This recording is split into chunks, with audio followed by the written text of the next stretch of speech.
Alright, everyone. Welcome back. I am Player Felix, and welcome to another section of Planet Zoo. Well, not really welcome back, I just said that randomly. But welcome to Planet Zoo. You know what this basically is another Frontier 1 game where you build your own zoo.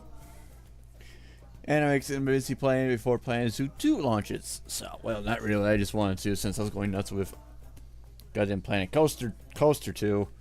Decided to do this because I did ask, and I want to do this. Yep. I have also did some things in the past. That's much it.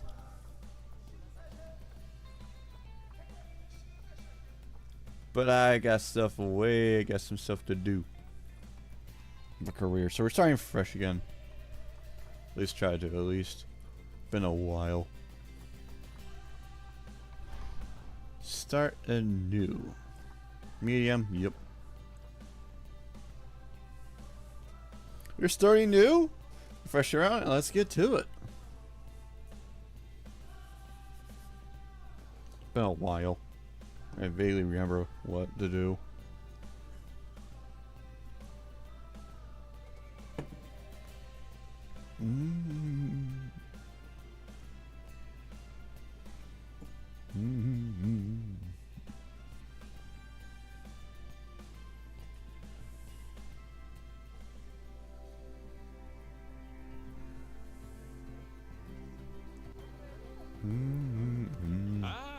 Heyo at Hematu.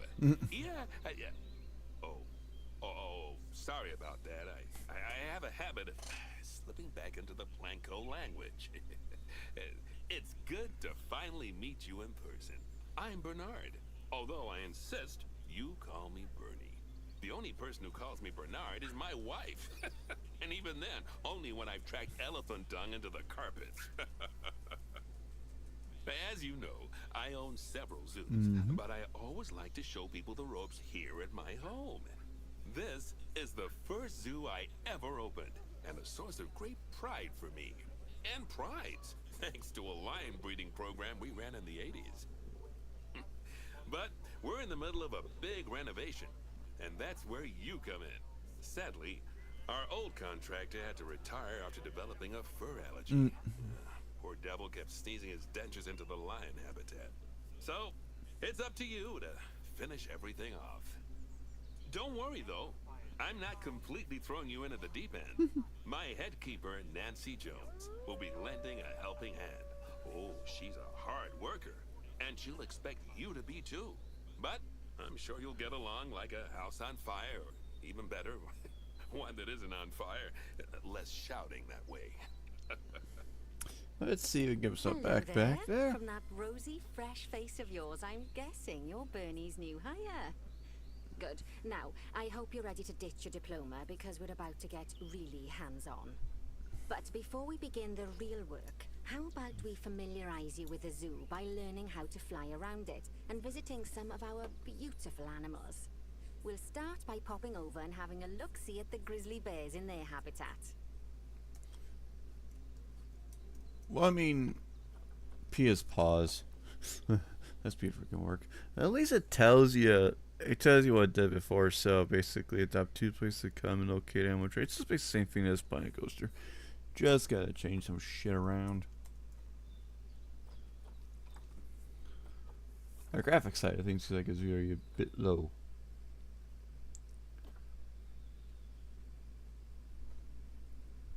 Water reflections are very interesting. I like how this one is much more quieter than the goddamn Planet Coaster.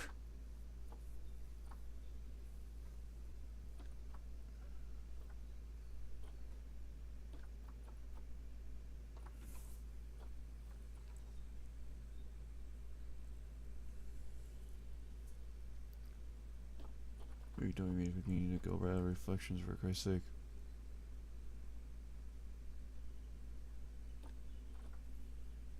Screen splash, base splash, just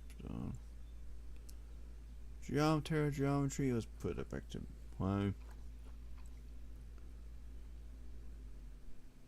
Weather effects were on high, so we're fine.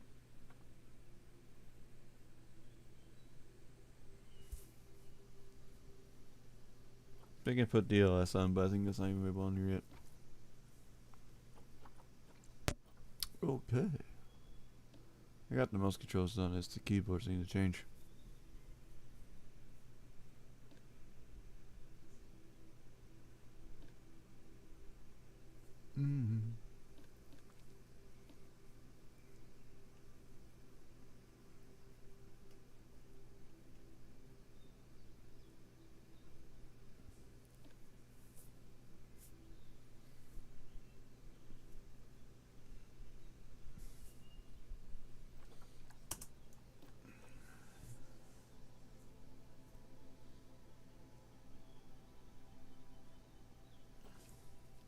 I understand why you had to change space for that.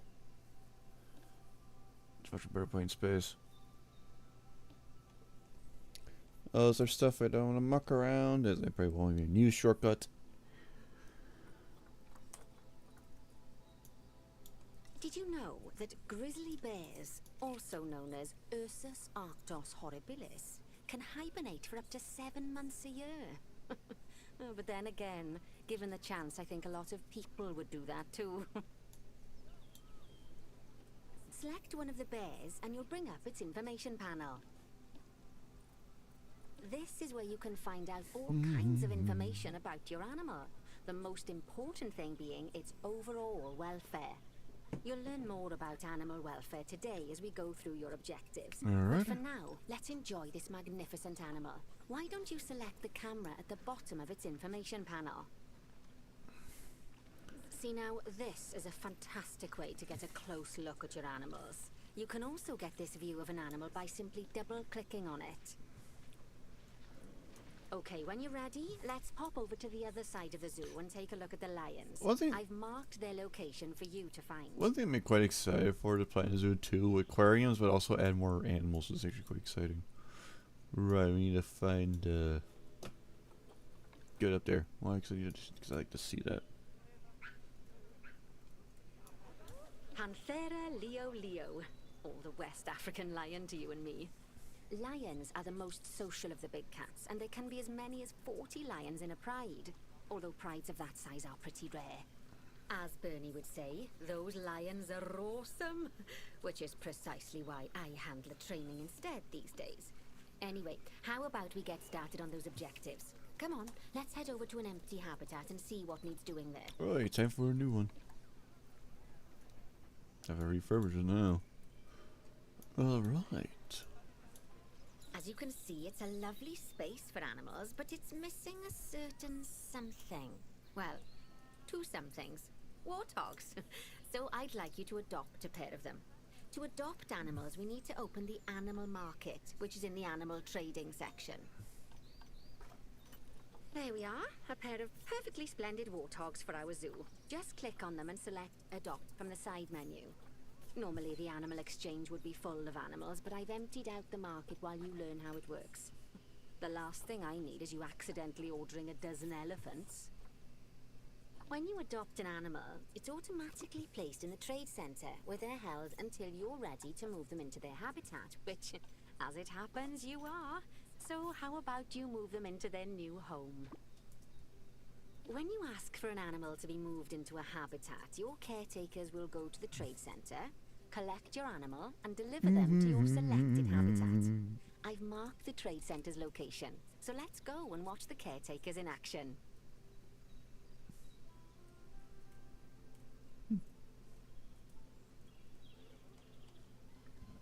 Well, as you can see, those caretakers don't hang about. They'll move those animals to their destination as fast as possible. Of course, normally we'd have to place the animals into quarantine before moving them into a habitat.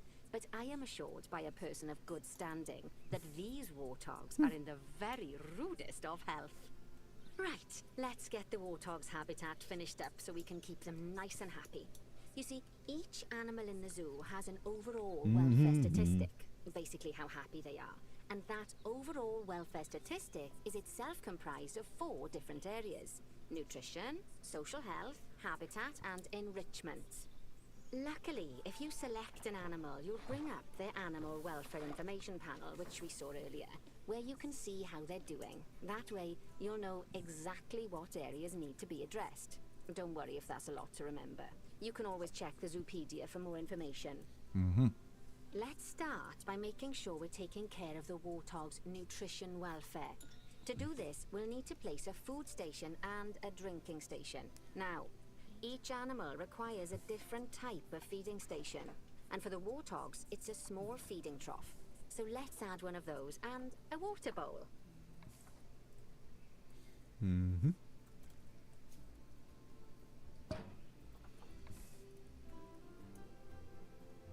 Animals also require stimulation to keep them happy.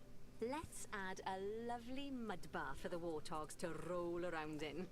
That bath will count towards their enrichment welfare, specifically their toy enrichment welfare.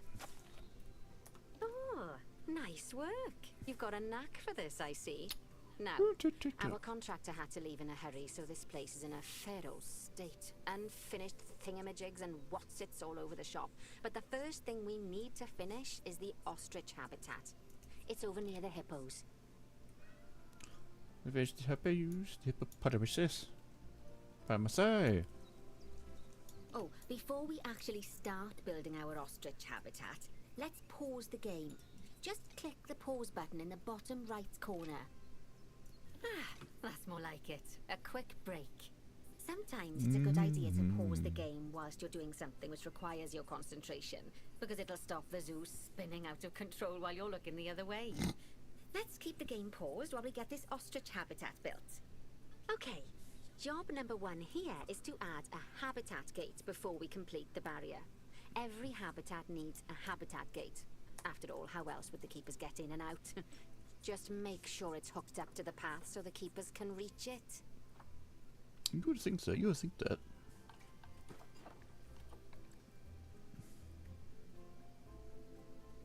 Right. Let's complete the perimeter barrier so we can adopt us some ostriches. I've marked out an area for you to use, so I'd like you to finish off the perimeter using the brick barrier.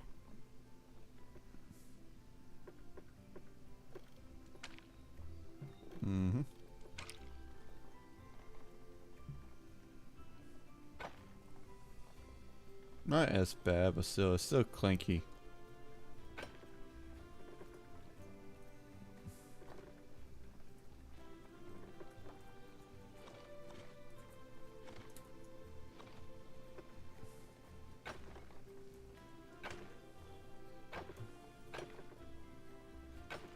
Good work. Remember, before you can place animals in any habitat, it has to have a full loop of connected barrier. Now, you've probably noticed that guests can't actually see into this habitat at the moment. At least not without a stepladder. But seeing as they're banned, I'd like you to select a piece of barrier and swap out the brick for a glass barrier, so the guests can see in. There we go. Adding in more windows gives guests even more opportunities to see the animals in a habitat. It's always best to make sure the guests can get a good view into a habitat from the path they're walking on, because it makes them happy, and because this would be a pretty terrible zoo if they couldn't. The last thing we need to do is to add a donation box. You see, when guests enjoy the view of an animal, they'll make a donation. Just make sure you put them in easy-to-reach places, like near a viewing point. Donation boxes are one of the main sources of income for the zoo, so make sure you remember them. By the way, as well as pausing the game, you can speed the game up by clicking on the fast forward button. It'll run everything at 2 times and 5 times faster. It can be useful, especially if you're waiting for money to accumulate or for animals to be delivered to your habitat.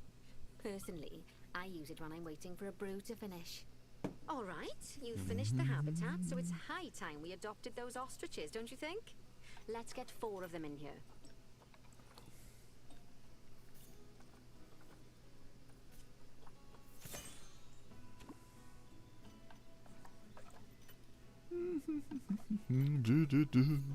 All do. You would think it'd be something else like this. You would think.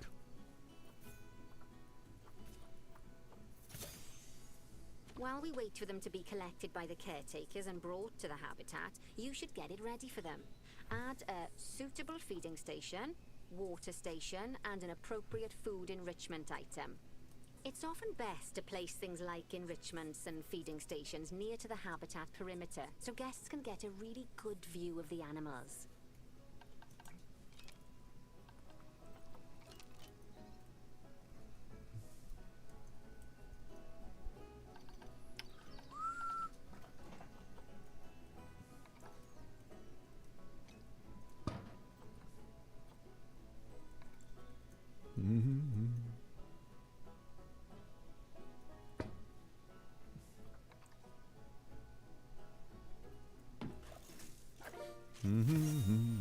Oh, good to see the ostriches have somewhere they can really stretch their legs.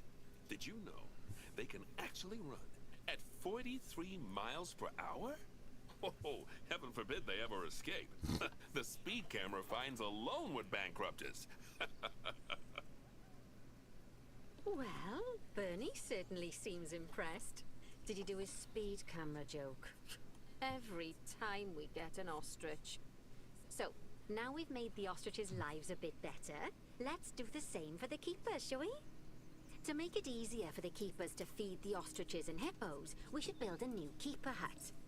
Keeper huts are where the keepers prepare the food for animals, so they should be placed near to the habitats to make sure the keepers don't waste their time walking when they should be looking after the animals.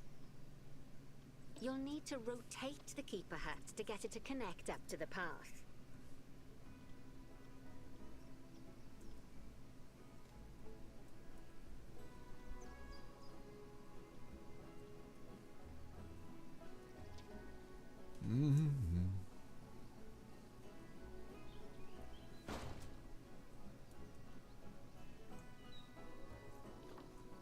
This keeper hut only has space for one keeper, but the larger keeper hut can allow multiple keepers to prepare food at the same time.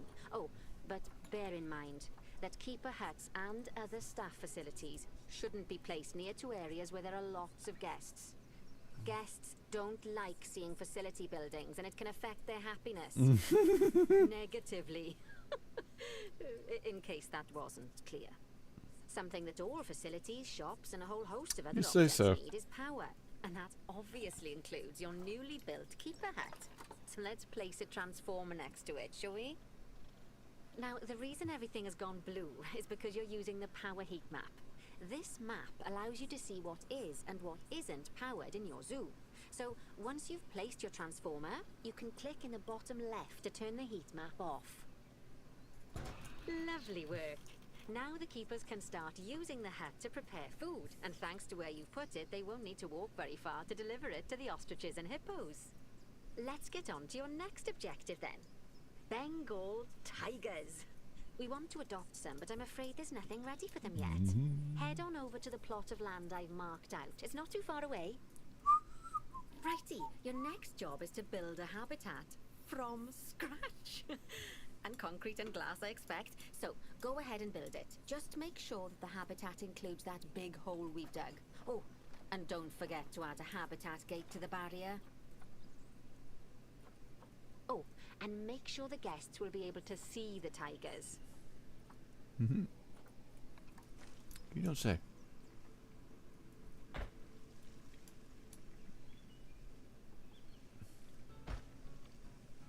It's not that bad, it's still a bit its own thing.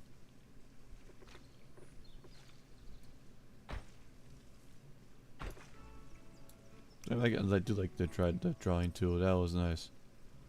Though again, this is probably what will be added in the Planet Zoo 2 anyways.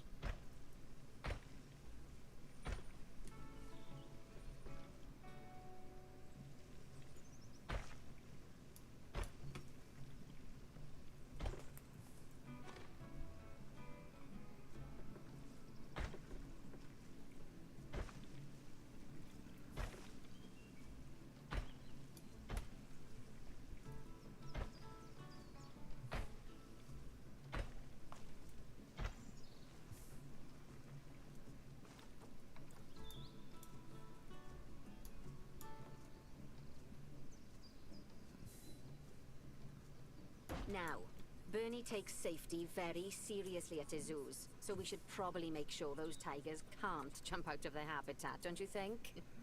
The way we'll do it is by changing the height of the habitat's barrier. Okay then, you should start by double-clicking the habitat barrier, which will take you into barrier editing mode. Great. Now highlight the entire perimeter of the habitat. You can do that by clicking and dragging the barrier selection tool.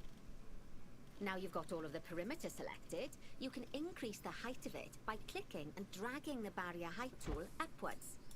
You'll want to make sure it reaches a height of at least 3.7 meters. Now that the habitat is in place, don't forget to put down a donation box near to your viewing areas. We need every dollar we can get. Especially as these tigers aren't exactly eating instant noodles for lunch.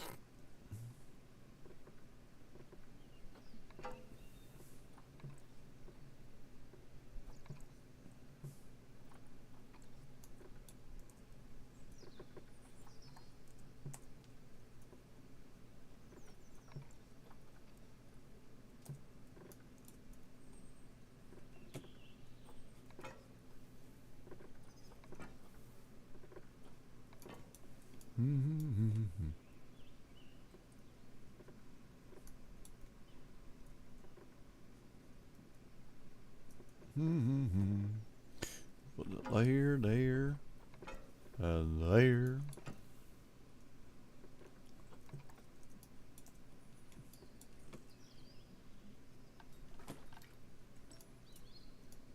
Diddly-do. Diddly-do. Okay, that's the habitat boundary complete, the habitat gate in place, and most importantly, the tigers won't be able to jump out of it anymore. I think it's time we adopted those tigers.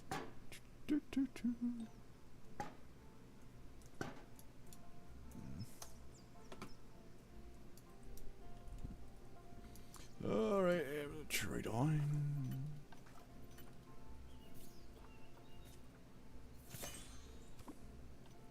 It'll cost you that much for to make these things. Oosh. Whilst our trusty caretakers collect and deliver the tigers, let's take a look at preparing the habitat for their arrival.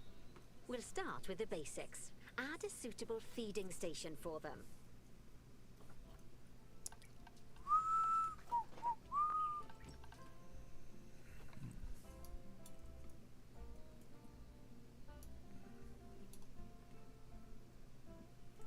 This time, instead of adding a water bowl, let's try something different.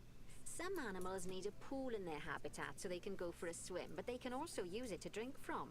All you have to do is make sure the banks of the pool have a gentle slope so they can easily get a nice, refreshing drink. There's already a pool excavated, but you still need to fill it with water. You should do that by going into terrain and selecting the water tool. Yes, that'll do nicely. Of course, just like the warthogs and ostriches, these tigers will also need some enrichment. Why don't you add some suitable toy and food enrichment items into their habitat?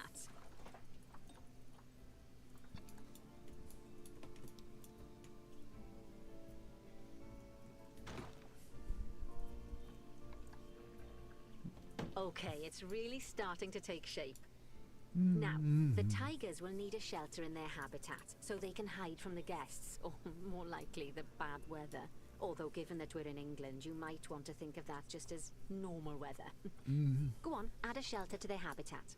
You can either build one from various suitable bits and bobs, or if you like, just pop down the blueprint that I've already built for you.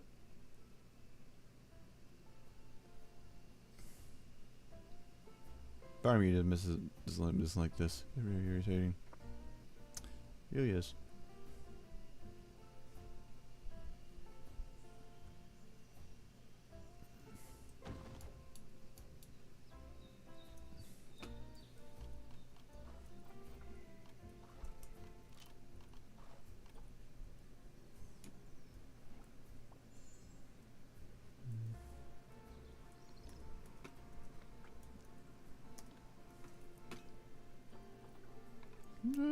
Oh, poor Dabs. I'm sure it can't have escaped your attention that the tigers look a bit miffed. That's because they aren't too keen on the type of terrain in their habitat.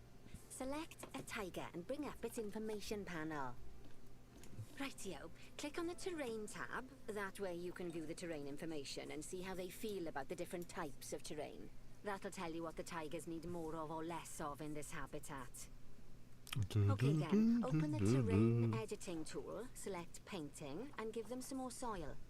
Yes, that should help with the habitat part of their welfare.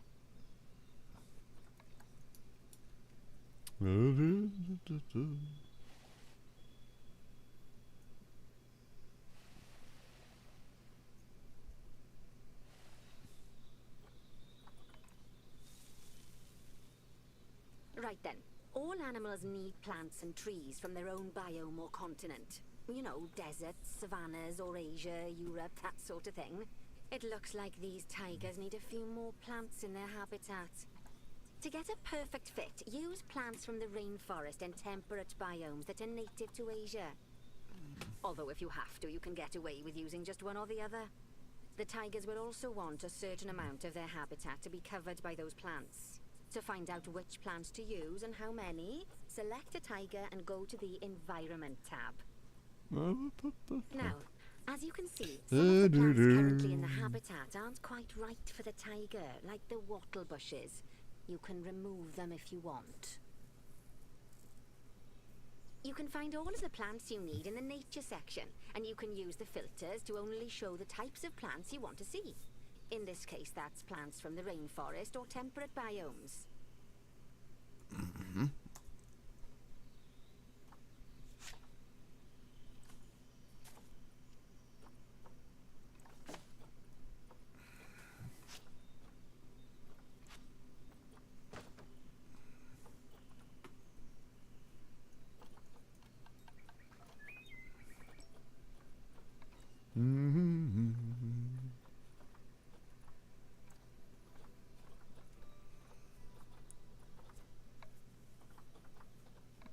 And a temperate.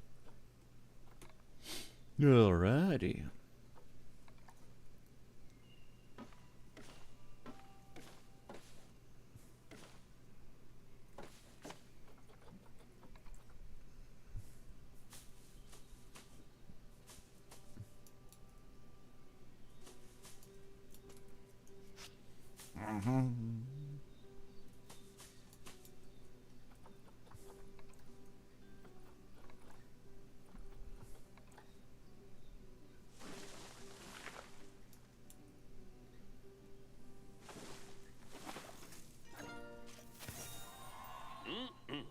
They say that good fences make good neighbors.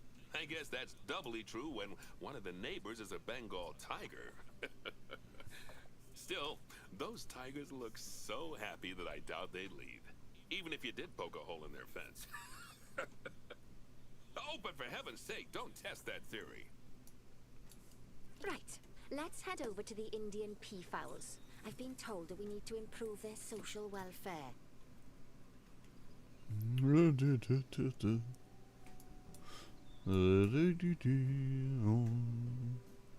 then, just find one of the peafowls and select them to open our information panel. Then we can have a good gander at how they're doing. Although technically, I suppose gandering would just be for geese. Expand their social welfare and we can get a bit more detail. Now, they've clearly got plenty of space and they're not stressed, but it looks like their social group isn't quite right. So let's find out more. Click on the social tab at the top of their information panel to see what's wrong. Right, as you can see, the peafowls need their population to be larger. To solve this little problem, you'll need to adopt 3 more female peafowls. Off you pop to the animal market then.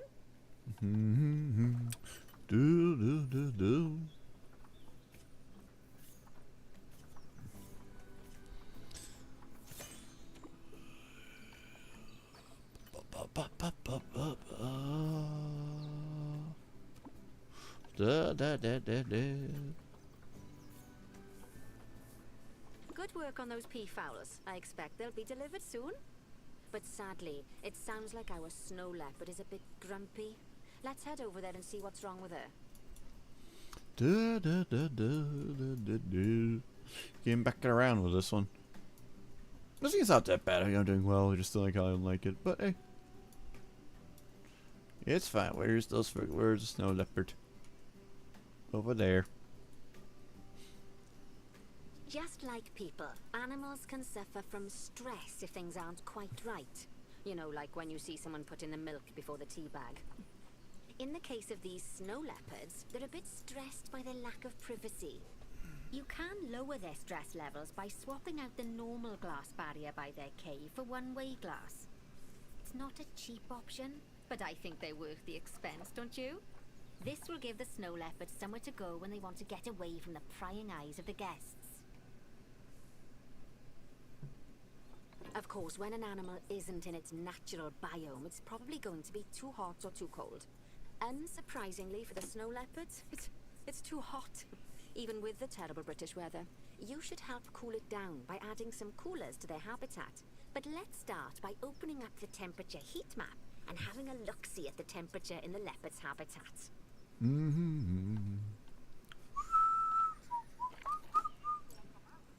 That's the power stuff. Let's move on.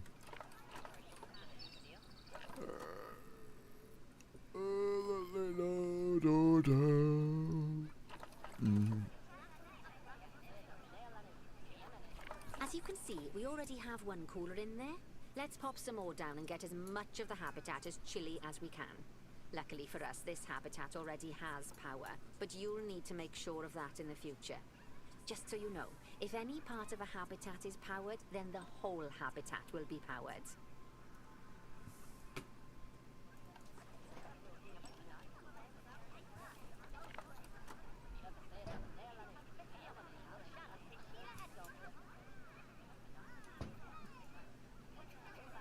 You can find heat maps for all sorts of helpful things, so do be sure to explore them and make good use of them.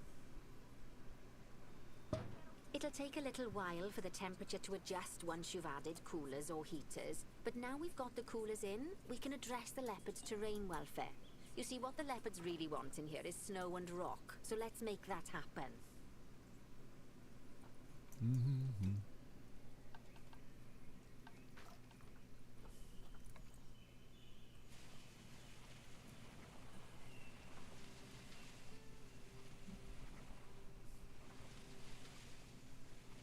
Now then, all of that should give you a pretty good understanding of how to make animals happy. So I'd like you to go and check on all the other animals in the zoo and fix up any issues with their habitats. That'll increase the average welfare of the animals across the whole zoo. And that average welfare is a very important statistic. Now, to quickly see how all your animals are doing in the zoo, you should go into zoo management and then into the animals section. Oh, we got As you can see, this list shows you the animal's overall welfare. So if something's amiss, then you can quickly pop over to them using the locate button. Right, I'm off for a cuppa while you make sure all the animals are well looked after.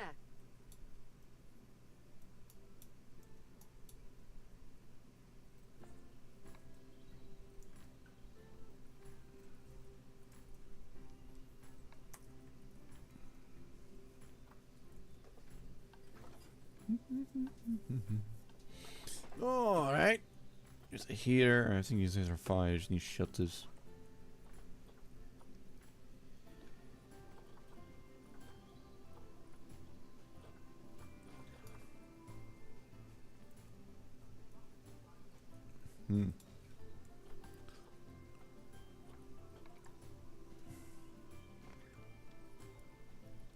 Part of me thinks I prefer the old ones.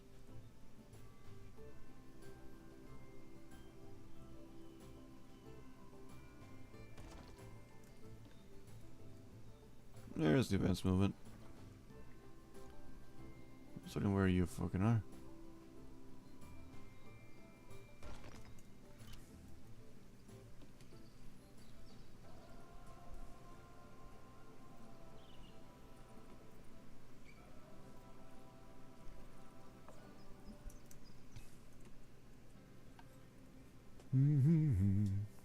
Oh, I get the enrichment stuff.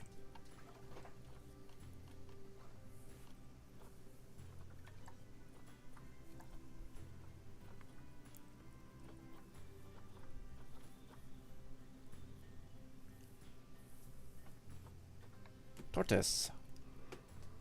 Okay.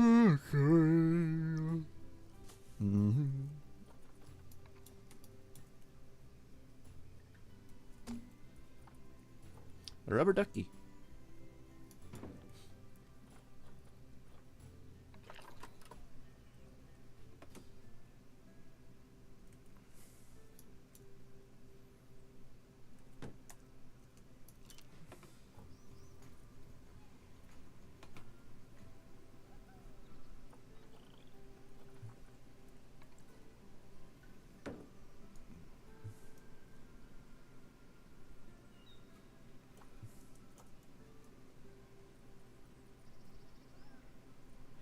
We just need more habitat.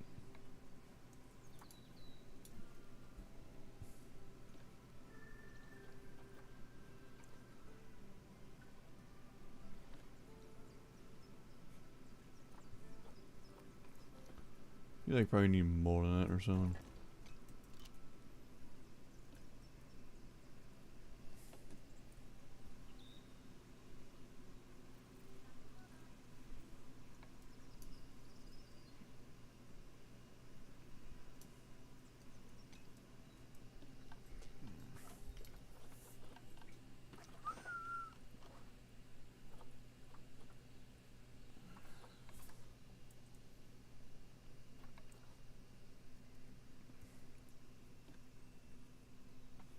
Let's scrap that.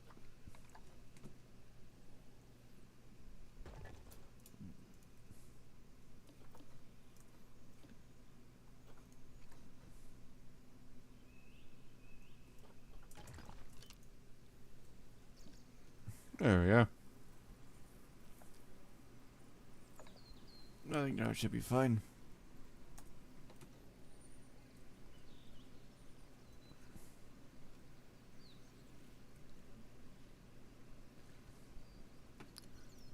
Let's see. Increase the welfare of the species overall by 90. Right. Oh, that's bitchy.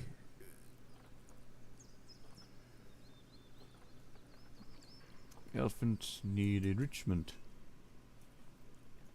For the African savannah.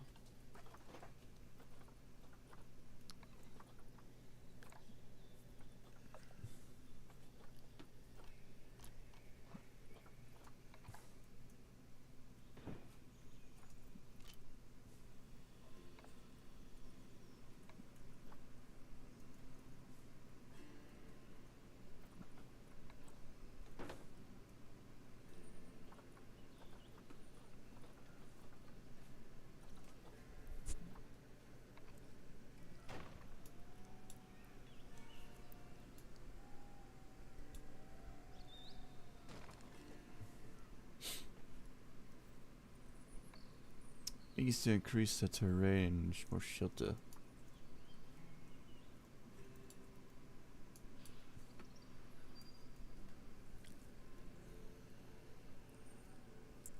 I need to increase the terrain. Increase the terrain first, probably. You need long grass than soil.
I need to build another shelter.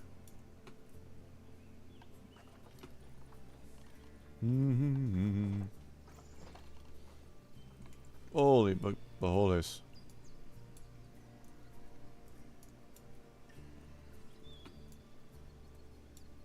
That's a big shelter. What else before we do that? Fuck around with that. I'd rather not.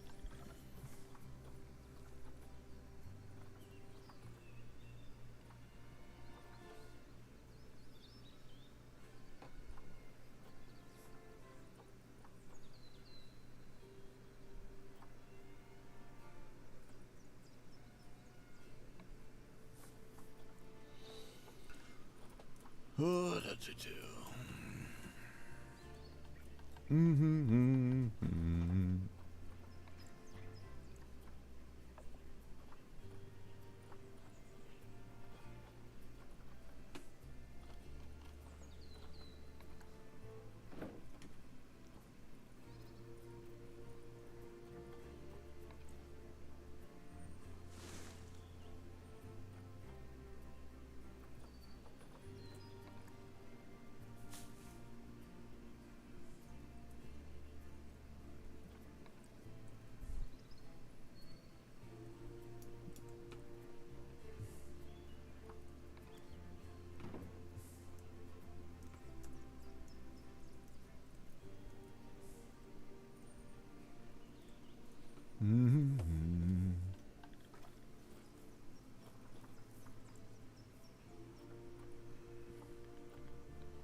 The zebra's on something here. Terrain and plants. They want more, they want short and grass. They want short and less soil.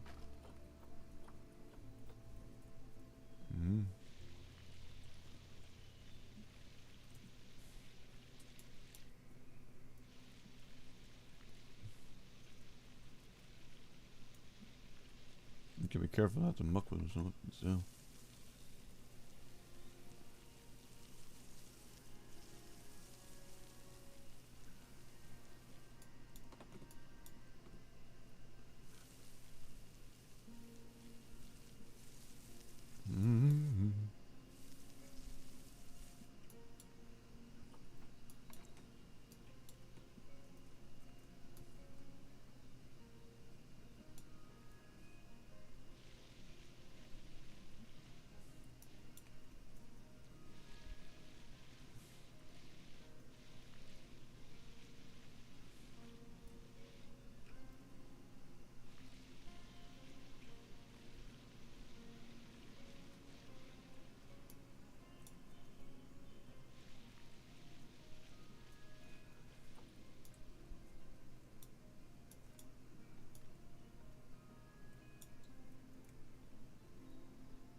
They're fine with what they got, so they're okay. Well, it's the zebras, and we'll see them after. You want more enrichment stuff? Alright. You whiny bastards. Plain zebra.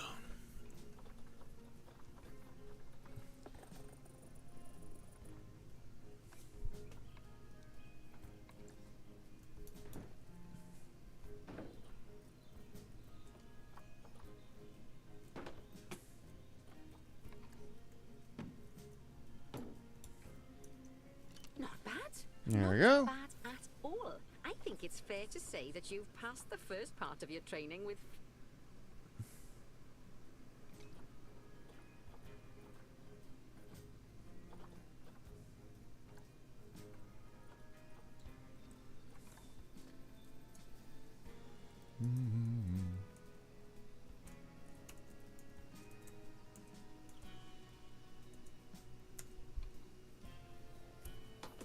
Life career.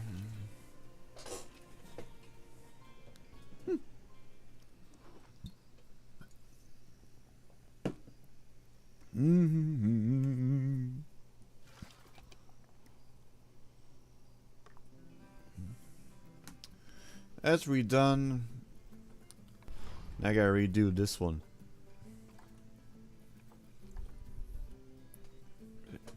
We're going through for all this. Questionable, but hey. Mm.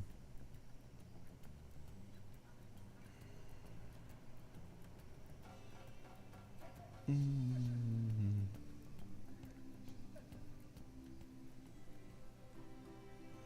Mm. Welcome to Madagascar. It's quite the change of scenery from dreary old England, huh? Apart from the weather, I suppose. They don't call these places rainforests for nothing. Right. The zoo you'll be working in is an ape sanctuary, where we're doing vitally important conservation work. Not just for apes, but for all kinds of species. But apes, well, apes are some of the closest relatives to humans there are. And yet, the way the world treats them is like, well, very much like some of us treat our actual relatives.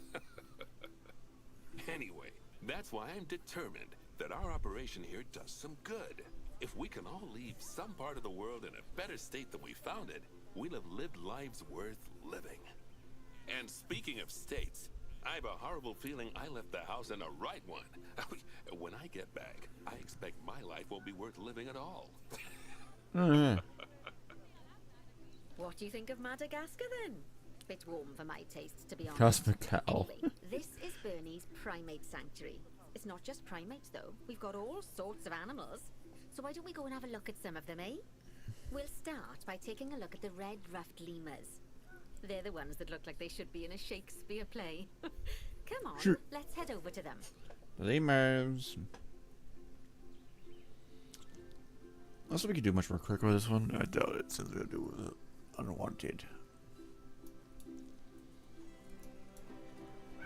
Red-ruffed lemurs are found in the rainforests of Masoala. That's in northeast Madagascar. They can actually live anywhere from 15 up to 25 years. Fancy that, eh? Okay, when you're ready, let's go find our Bornean orangutans. Orangutan.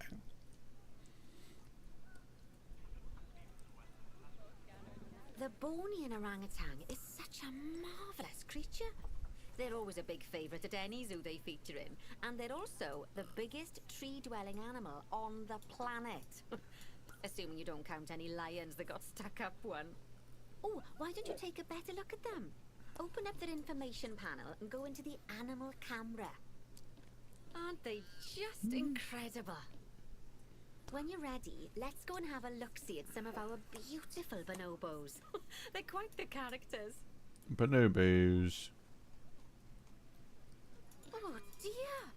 It looks like we've arrived just in time. One of the habitat's barriers has collapsed. And wouldn't you know it, one of the bonobos has made a run for it. We'll need to catch them. But before we do, we should box up the other bonobos to stop them escaping too. Select the habitat boundary to bring up the habitat information panel. Good. Now open the animals tab. Mm-hmm.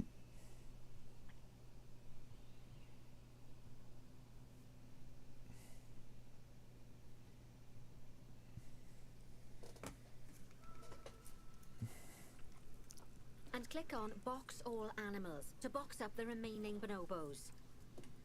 Now, we'll need a vet to recapture that escaped bonobo, but it seems our last one left to do some research in the wild. Not an ideal situation. So, we'll need to hire a replacement, sharpish. Go into the zoo section and then into the staff management area. You can find all of your staff in here, but there's no time to go looking at their particulars at the moment. Hire a vet. Now, click on one of the paths to place the vet in your zoo. Great. Now let's deal with our escapee before they can cause too much havoc.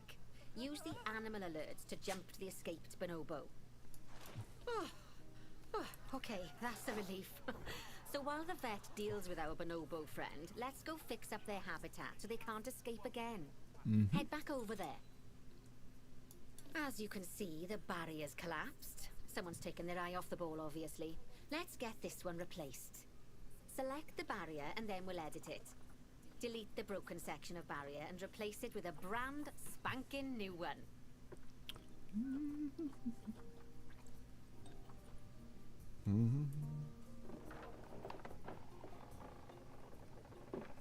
Good. Now that we've done that, we need to make sure to add climb-proof barriers to the top. That way the bonobos won't be able to climb out. Just make sure you've got the correct piece of barrier selected when you do that. Okay, so go into the options section and select which side the climb-proof barrier needs to go on. And don't get it wrong. We're more worried about bonobos climbing out than guests climbing in. Nicely done. And I think it's high time we unbox those bonobos, wouldn't you say? The poor mites will get sad if we leave them in there for too long. Select the habitat barrier to bring up the habitat information panel again. And then open the Animals tab.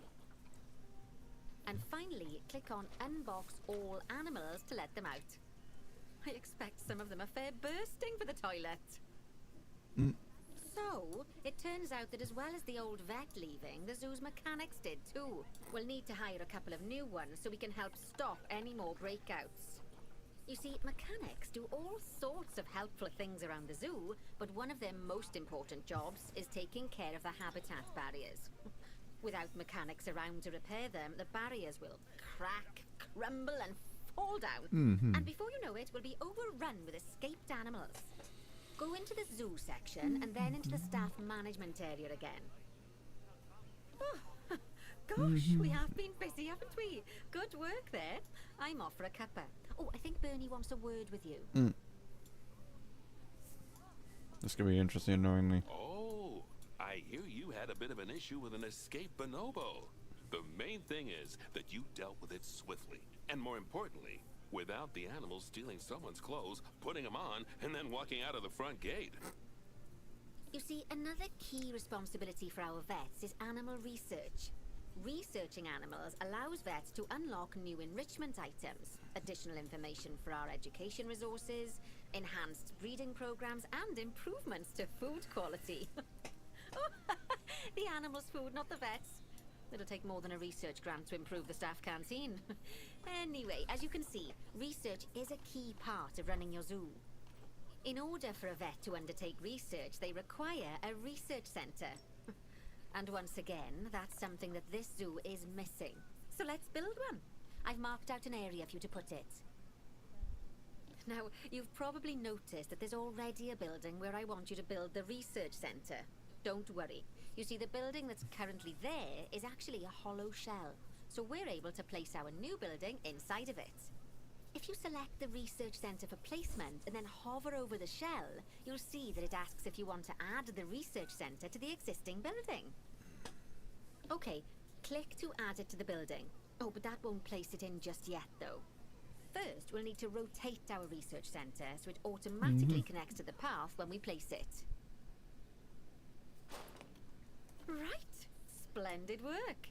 Now that we have a brand spanking new research centre, we can give our vets something to do in there. Oh, by the way, it's worth noting that the vets will only do research when they're not required to do any other jobs. That said, you can change what jobs a vet does via their information panel. But let's not worry about that just now. So, let's get our vet researching ring-tailed lemurs. Go into the zoo section and select vet research. Here, you can see a list of all the animals present in your zoo, and also all the potential diseases that can occur. Now, drag and drop your vet onto the ring-tailed lemur to start their research.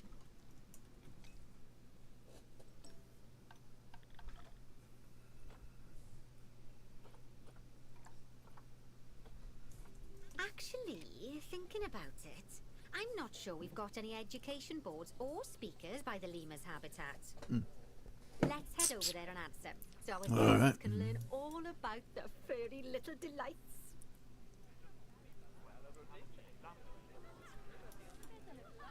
Over there.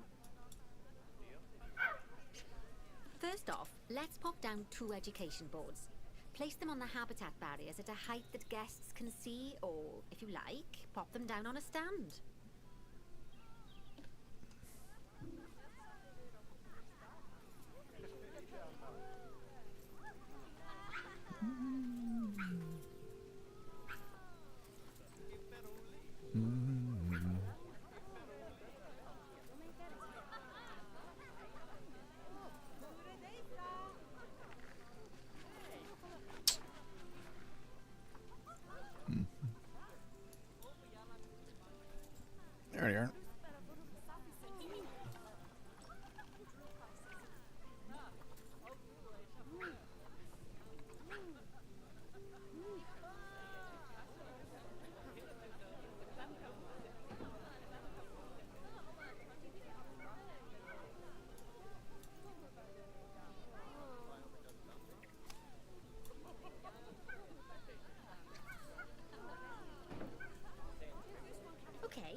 that they've been put into position, we have to tell them what animal to display information about.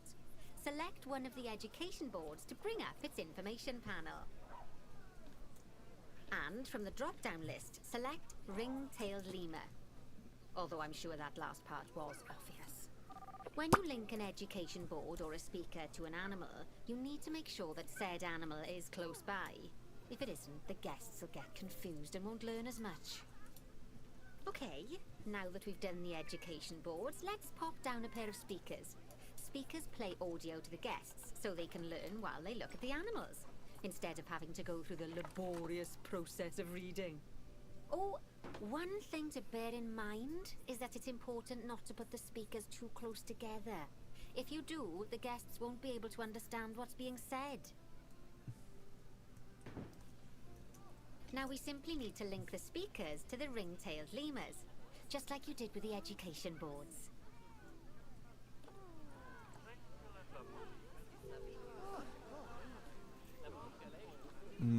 Fantastic! Oh, it's worth remembering that education boards and speakers both need power to work.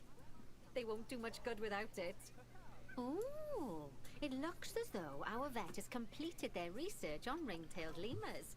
We'll need to collect the results. We can do that by clicking on the notification or by going back into the vet research area. Go on, collect your research rewards. Just so you know, vets will continue to research an animal even after successfully completing a research level. I suppose when you're in the zone, you're in the zone. Well, now that we've enriched the lives of our guests, let's enrich the lives of our ring-tailed lemurs.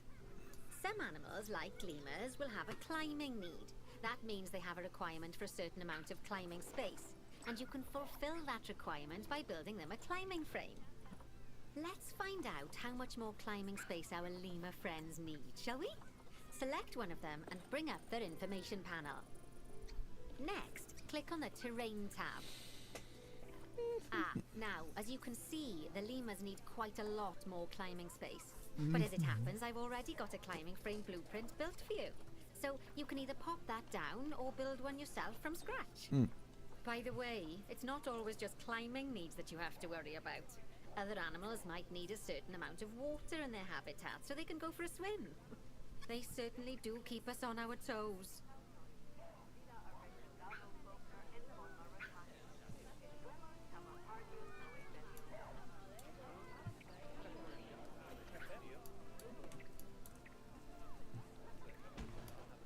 Oh, that's a great climbing frame for them. They're going to absolutely love it. Do you know what would make them even happier, though? Nicer food. But that's true of all of us, though, isn't it? You can unlock better quality food for animals through research. Luckily, we've already unlocked some for the lemurs, so all that remains is to make sure they get served it from now on. Let's bring up the habitat information panel by selecting the lemur habitat.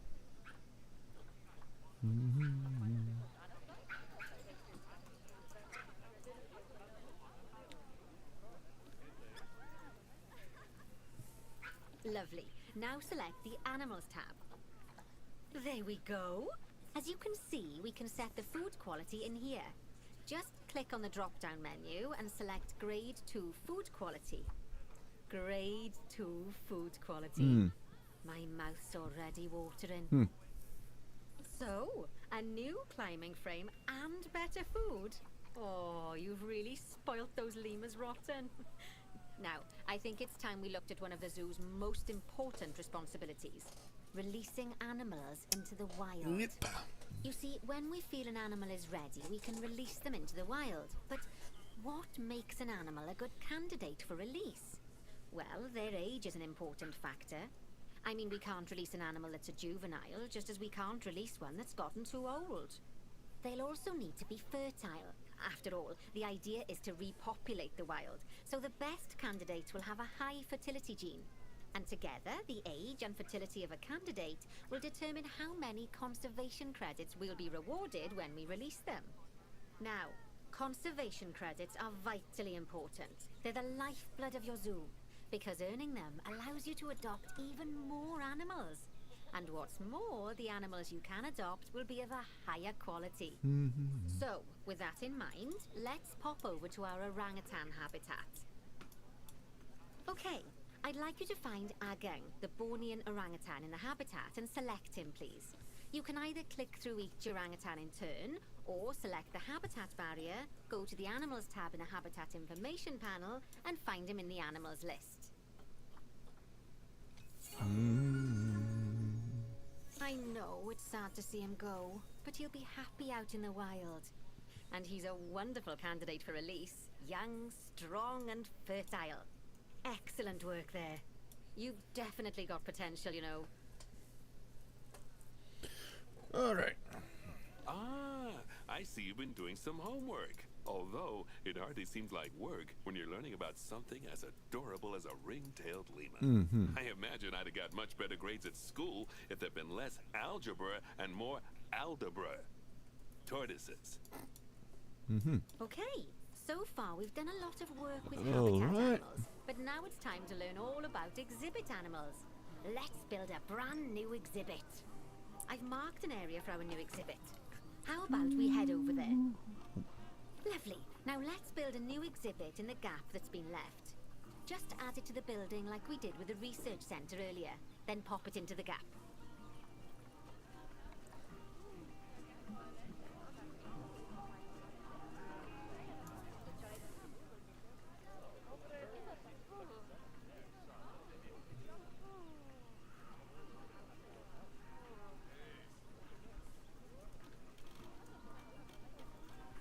Perfect. The next thing to do is adopt an exhibit animal to go in there. How about a Gila monster? Open up the exhibit trading section and adopt one. Just as we do with habitat animals, we need to send the Gila monster to the exhibit. Click on the exhibit to send it there. When you send an animal to an exhibit, it'll automatically be given the correct setup. But that doesn't mean it's completely ready for them. So let's finish it off. We'll start by adding some enrichment items. Click on the exhibit to bring up its information panel. Good. Now click on the layout tab.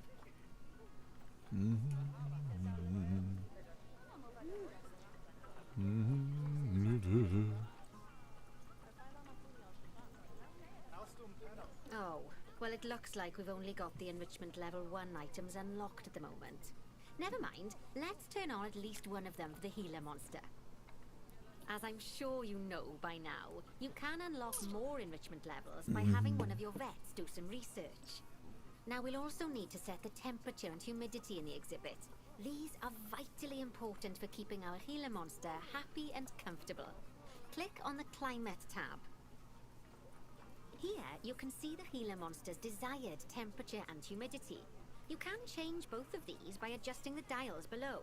Make sure it's going to be nice and cozy.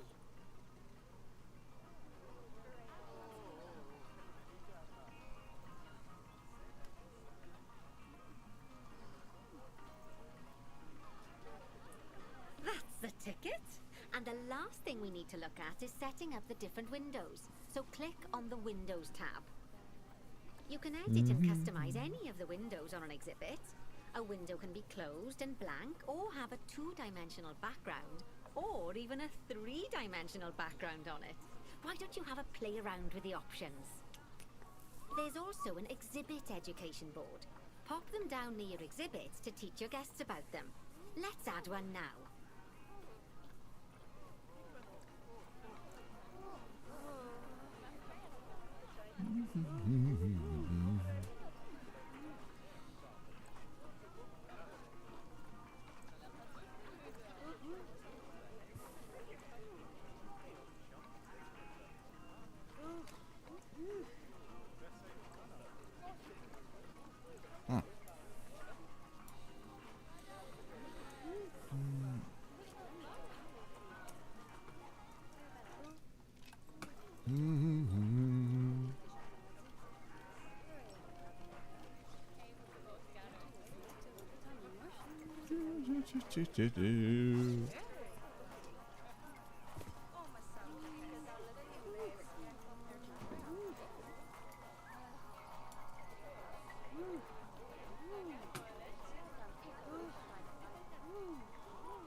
like the education boards and speakers we put down for the ring-tailed lemurs, you'll need to link these to the Gila monster.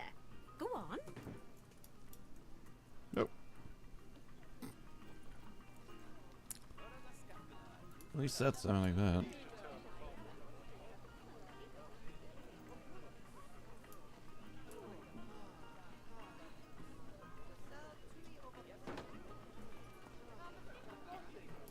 Lovely stuff. Now our guests can learn all about our venomous friend here. Right, now, I've got a bit of a big job for you. I need you to increase the number of species in the zoo. Okay. You'll probably want to adopt both habitat and exhibit animals to do so, which will mean building plenty of new habitats and exhibits for them. Go on, off you pop. I'll check in with you when you're almost done. Which you get 12 of them, which is fine.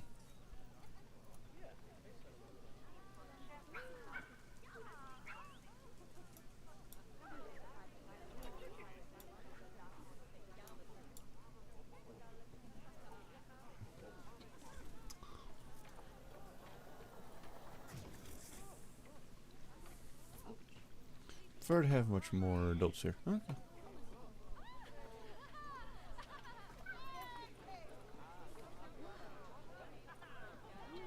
It needs how more? 2 more of those.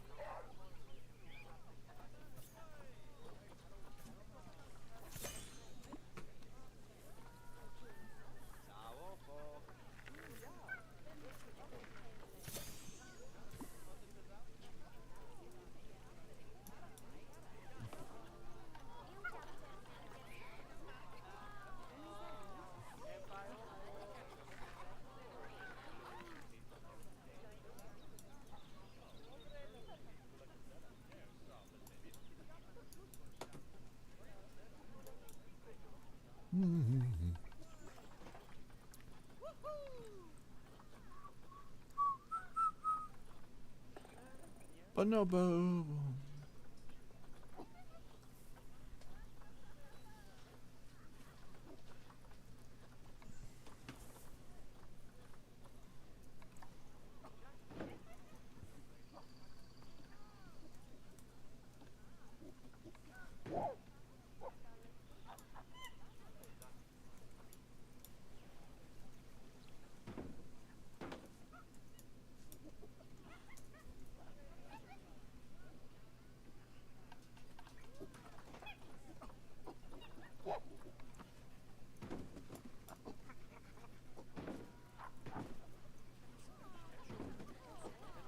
The keyboard.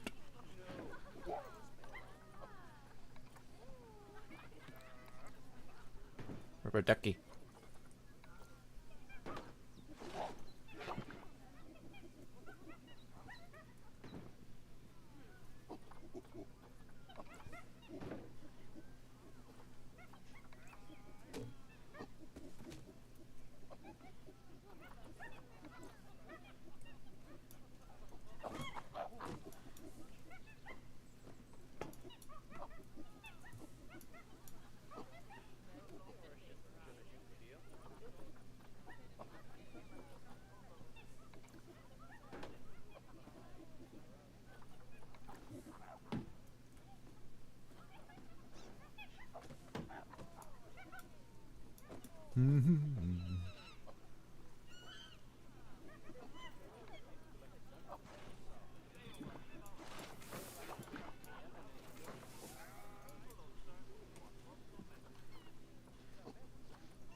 What to do?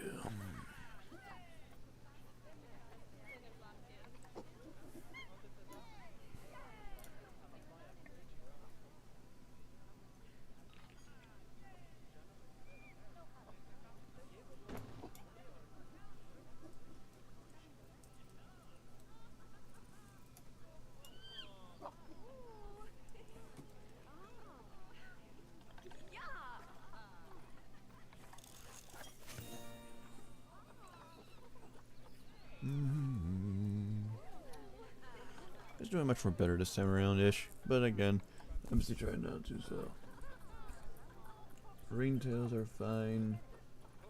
Mostly the red tail ones are mildly low. Along with those, so we need to go to here.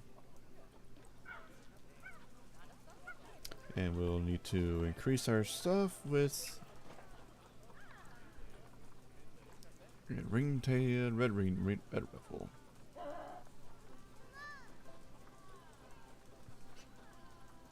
Panda. Red ruffle lemur. Guess that monkey's playing with the thing now. I think that's clan welfare.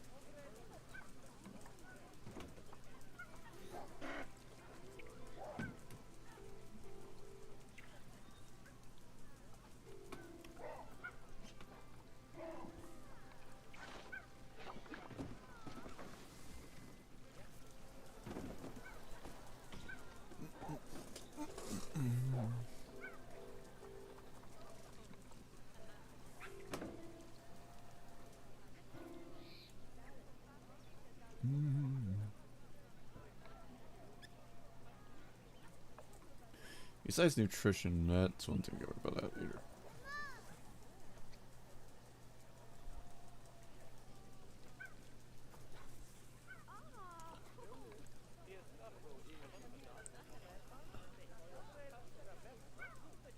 I think we found we're just gonna add the species.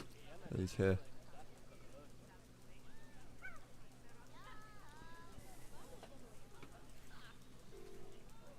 So I think we're all set with that. It's just a matter of finding which one is happier.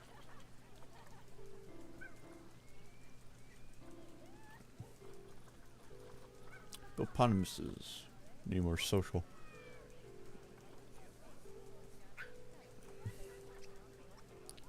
Hey, let's go get the hippopotamuses. Some more mates, yeah.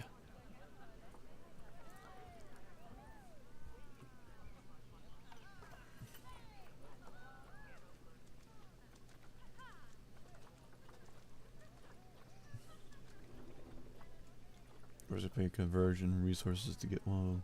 Ugh.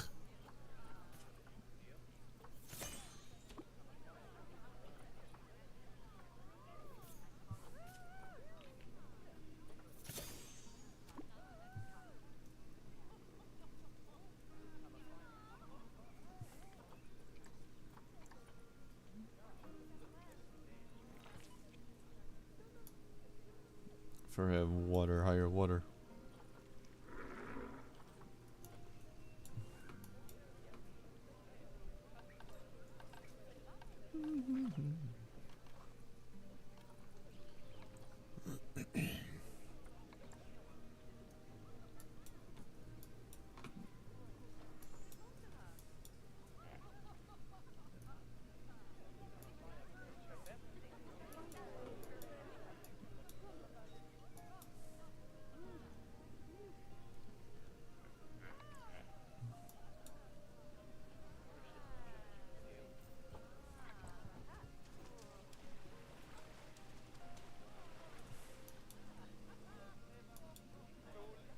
At least these guys are happy with some more socialing.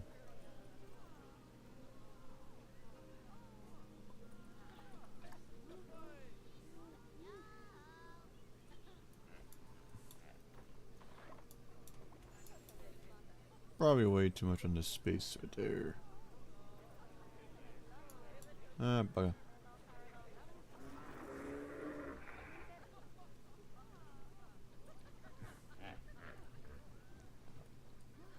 That looks like that's gonna hurt me there.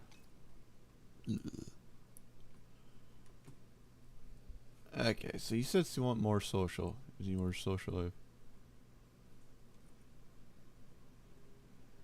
Outside of gender ratio, there's two dominant males here. Oh. Right, okay, we want to fix that.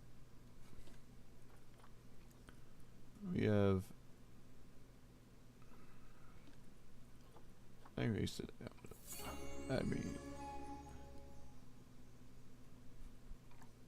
Send it to the Star Trade Center. sadly 8 days ago. Guess the hippopotamus are a little, they're a little bit too tight right, huh? However, besides the social, it's any more space and.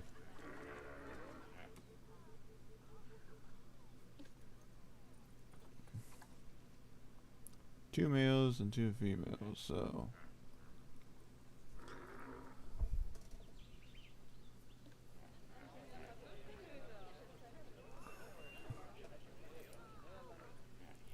Welfare is 80 and it needs to be like habitat correctly.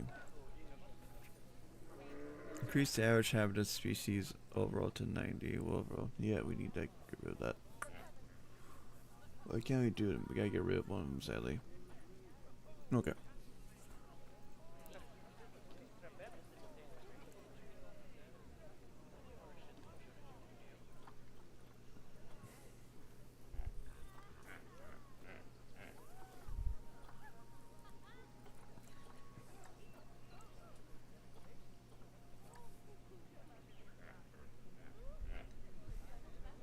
You must need another female gun though. Let's see how that goes, but I know the hippos are a bit mad.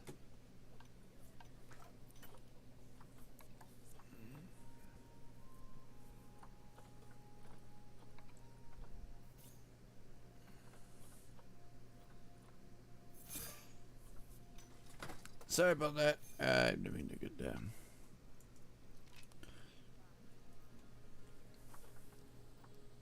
Alright, let's get more species going. At least 12 species in the zoo. Maybe staying fresh over here.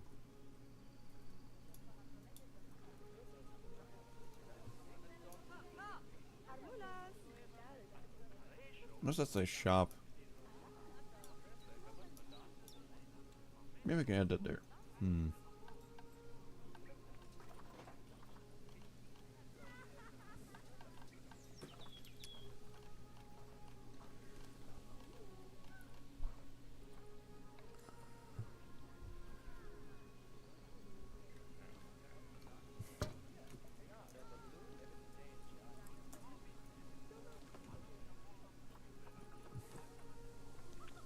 Want some snails.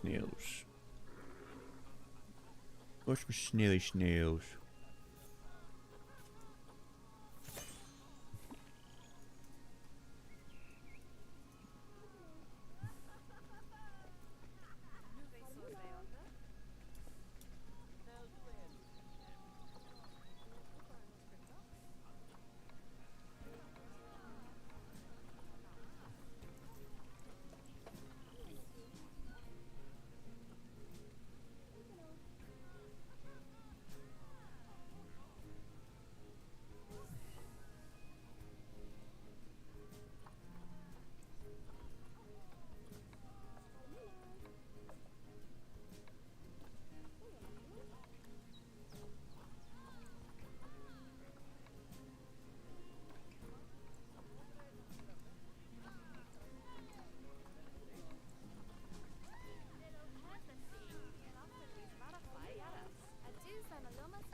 Two more to find, two more to go around. Because I know I can build more over here.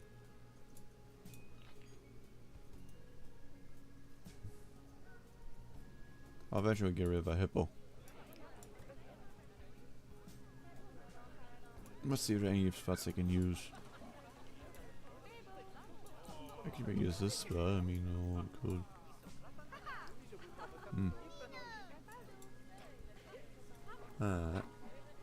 I see.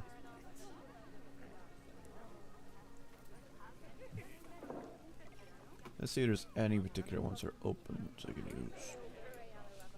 Had this issue before.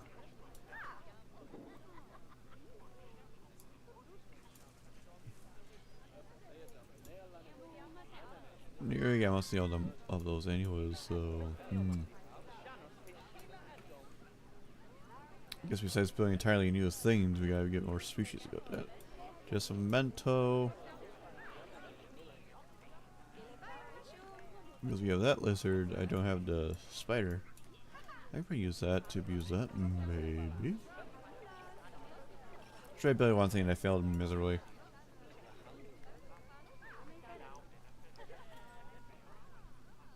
I think we'll use this one.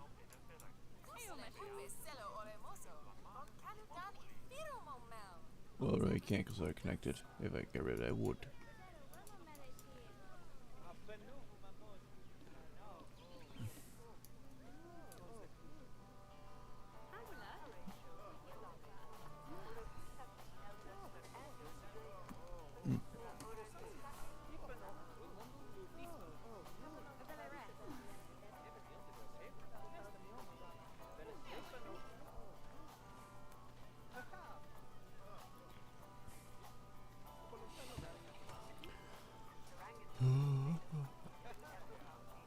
We'll get rid of that guy. Because then we can use that for that.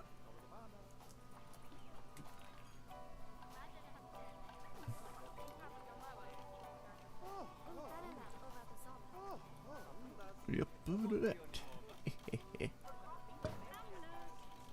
Still, it makes stupid sense, but hey, I'm busy going through what I can here.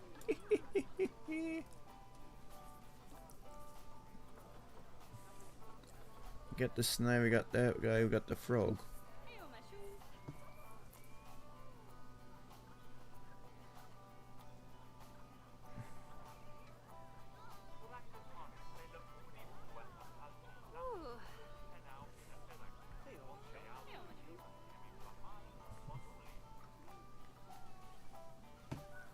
Get the froggy froggy.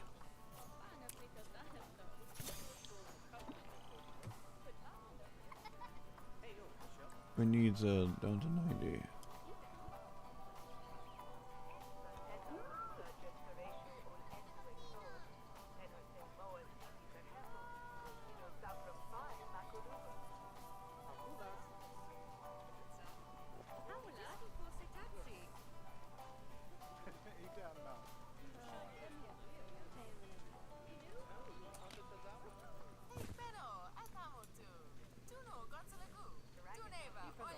We're just trying to find the frog.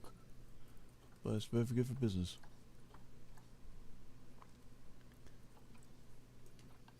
Let's go to research.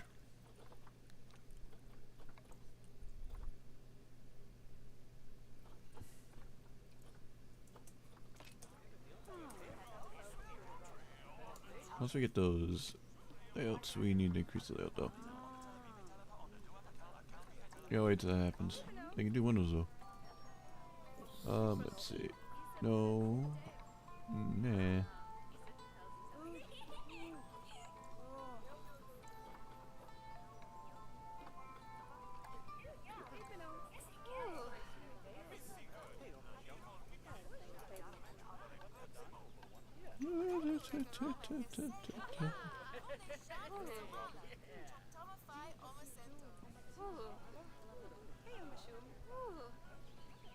Must be very hot here.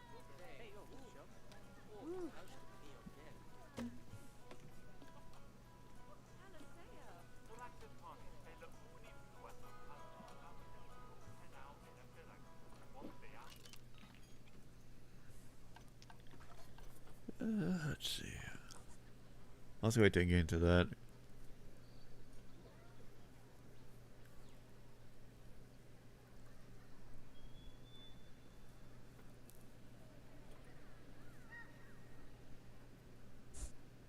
Let's wait to get that fucker done. Now we can at least get the welfare done. Very good. It's increasing the odds over here though anyways.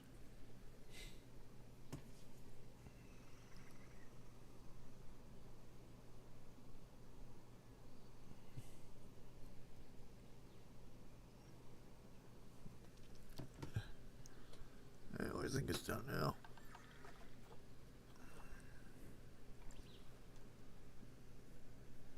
When are you gonna do that, boy?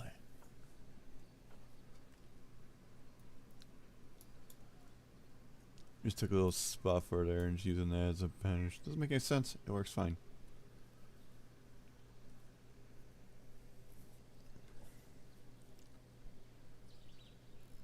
Maybe we'll get that done with it. Just gotta wait to get the research for the frog. Everything's gonna get in our vet for it.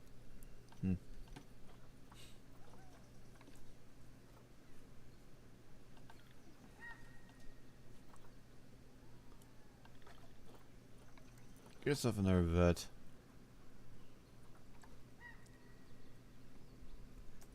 Why? Because I just want to get that done with.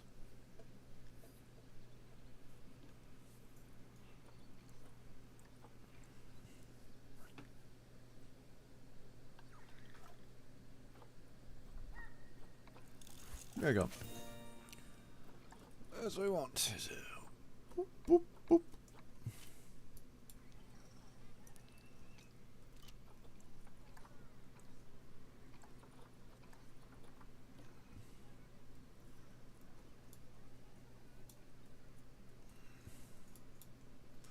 Okay, so that's another species done. We need one more species. I think it's all the exhibits ammo. I think it's all. Besides snails, monster, frogs. Yeah, I think we're all caught up with those. So I gotta build another, add another thing into the mix. Or build things separately entirely before I get rid of one of the hooks. Maybe at least end of that, at least.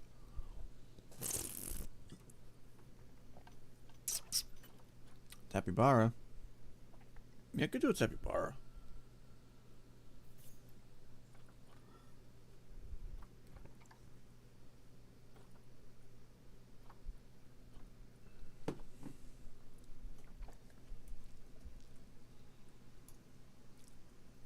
We're doing a build for the Tapibara.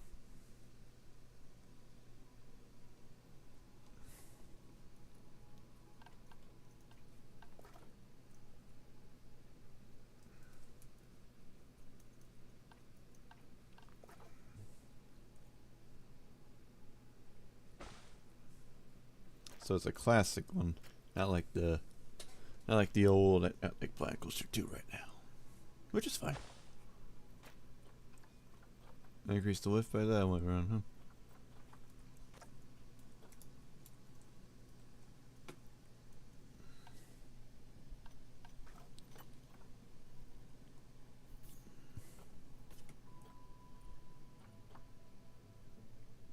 We'll take these guys around anyways.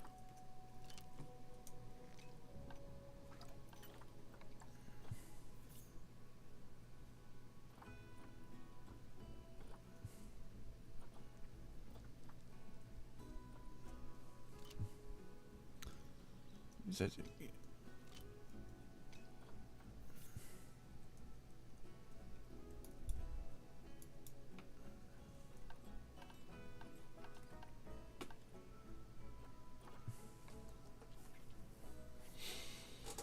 oh, not tapping bar.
That's mechanics.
Tasmanian Devil.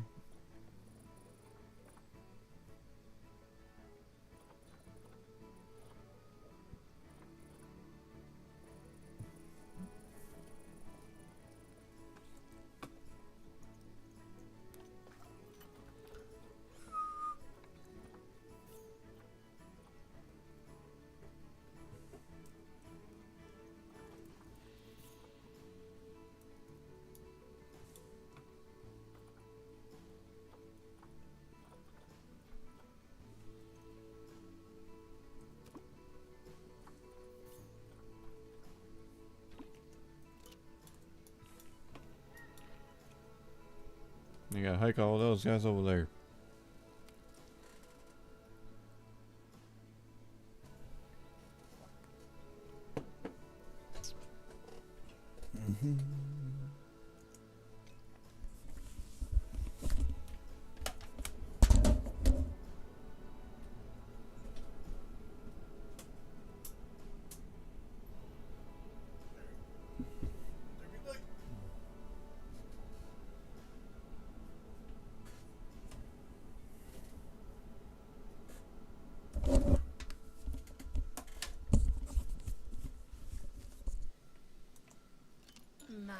My, you have been busy, haven't you?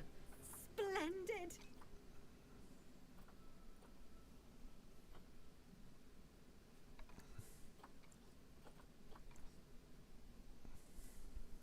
But now that you've...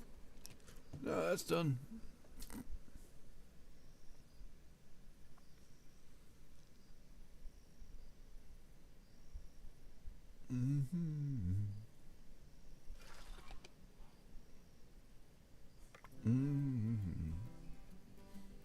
Now we're all caught up finally.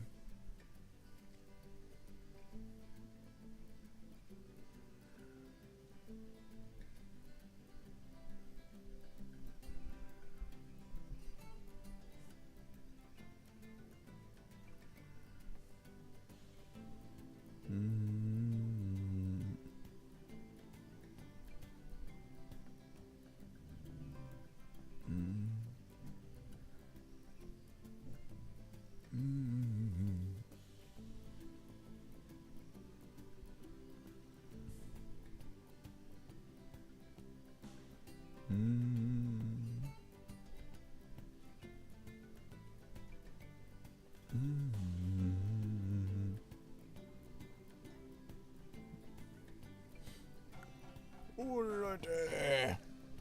It's only 8. Let's see if I do more. So we got that down. We got the tutorial next. But overall, we got a while. So we start new into the Panda Park. This is basically new, and we'll begin everything from here.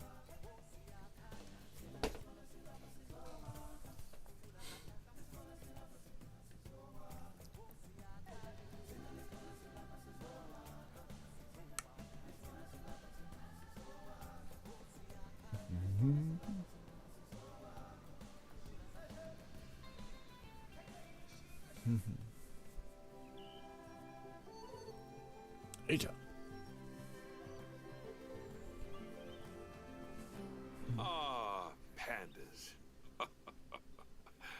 They're my daughter's favorite animal.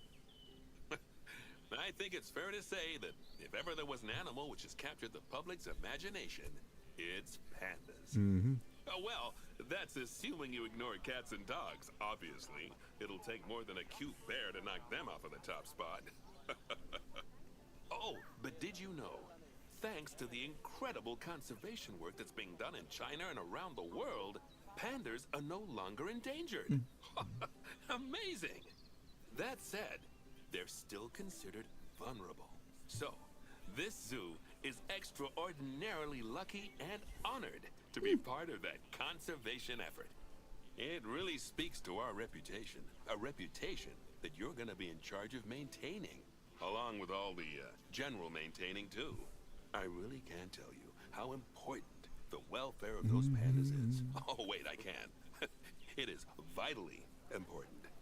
The eyes of the world are on you, my friend. Although, perhaps more pressingly, the eyes of Nancy are on you too. Welcome to China. This is Bernie's brand new Panda Celebration Zoo. So new, in fact, that it's not quite finished. But we'll deal with that later. First, let's take a tour of the zoo. Red panda. Weird. Obviously, the giant pandas are the main attraction for this zoo, and luckily for us, we have one which was born just a few days ago. Let's go and have a look at it. Panda. Go on, don't be shy. Select the panda cub. Where? Oh, there you are. There you are. And click on the camera to enter animal camera mode. Oh, doesn't it just warm the cockles of your heart? So cute! Did you know that giant pandas, or Ailuropoda melanaluca if we're being formal, are the only entirely herbivorous bears?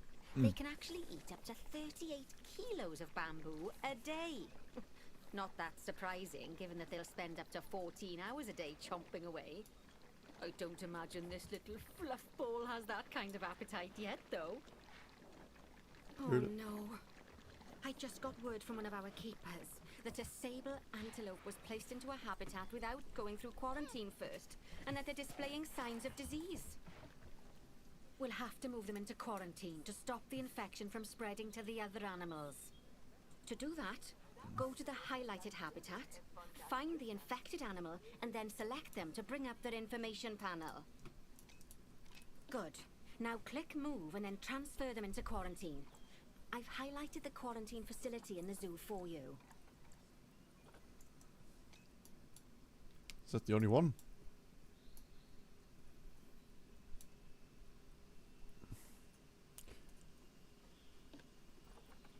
It is the only one. Apparently it's the only one. Okay. What do you want me to do?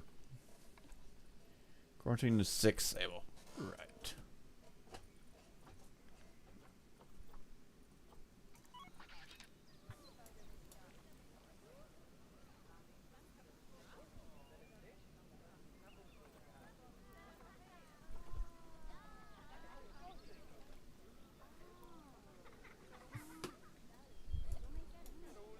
Hurry up, you bugger.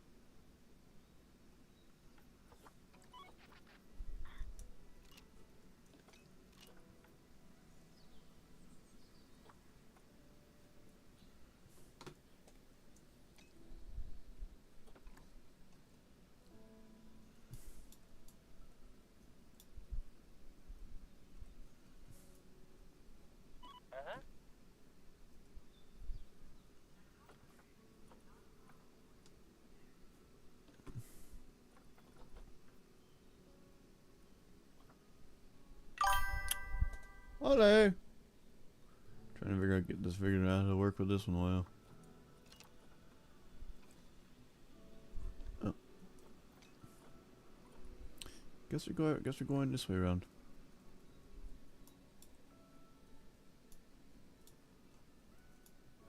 Now where is that antelope sitting? Yeah.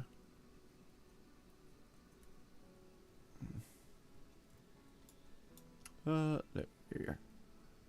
Oh, phew. That's a The relief. Bordelois. Now that we've stopped the infection from spreading any further, we need to build a vet surgery so the antelope can be treated and then returned to his habitat. Okay. I've already highlighted where I'd like you to build it, so why don't we head over there? Not really big. In It's order just to build the vet starting a surgery, career. Click on facilities, Panda career one, staff so, facilities, panda and career. then vet surgeries.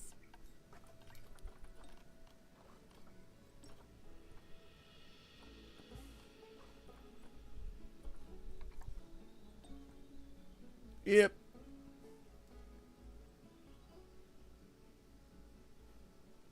First prefer the goddamn Planet 2 coasters controls right now. But you gotta be bigger speed choosers.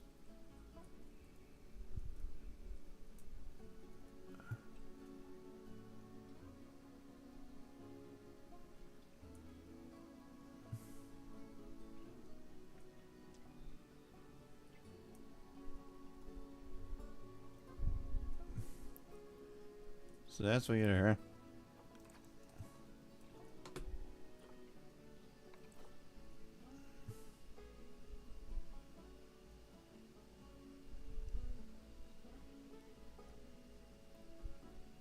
Come on. You rat bastard.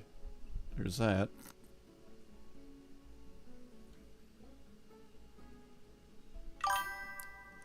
Yep, I go.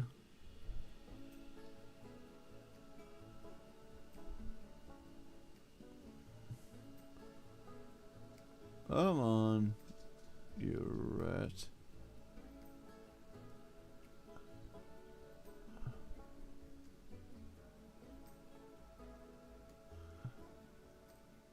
When in doubt, spam it.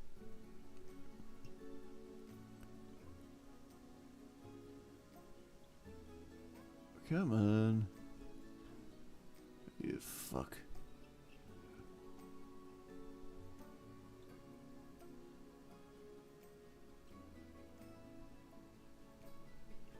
Got a snap here, but it's outside of the placement. Okay.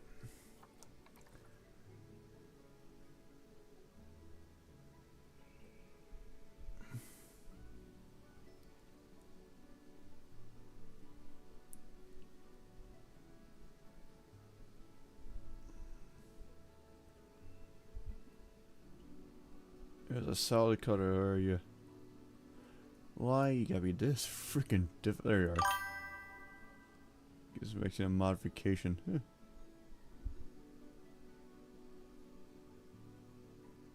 Got it. Horribly, but I got it. That's the job. Vet surgeries play a very important role in a zoo, as they're the only places that vets can treat the animals. Once there's room for the antelope, the vet will pick them up from quarantine and bring them to the surgery. Yes, diseases can spread through a habitat quite easily. Yeah, basically. Especially if the water inside it isn't being cleaned regularly. Yeah, boy. As it happens, I just got a report that one of our water treatment facilities has broken down and the water in the flamingo and saltwater crocodile habitats has gotten dirty. I've highlighted the water treatment facility for you, so you should go and check it out. Click on the water treatment facility to bring up its information panel. Yes, I don't think you need a degree in mechanics to tell that this thing's thoroughly banjaxed. Click Call Mechanic to get him to come over and fix it for us. So, just to explain, water treatment facilities work in a similar manner to power sources, in that they have a radius of influence around them. That means any body of water which is even partly within that radius will be cleaned automatically. Also, like power sources, if they get damaged, that radius of influence will shrink, meaning that it might stop cleaning water sources which were only just within its reach. if you want to check how much of your zoo is covered by your water treatment facilities, then there's a heat map you can use to see the coverage.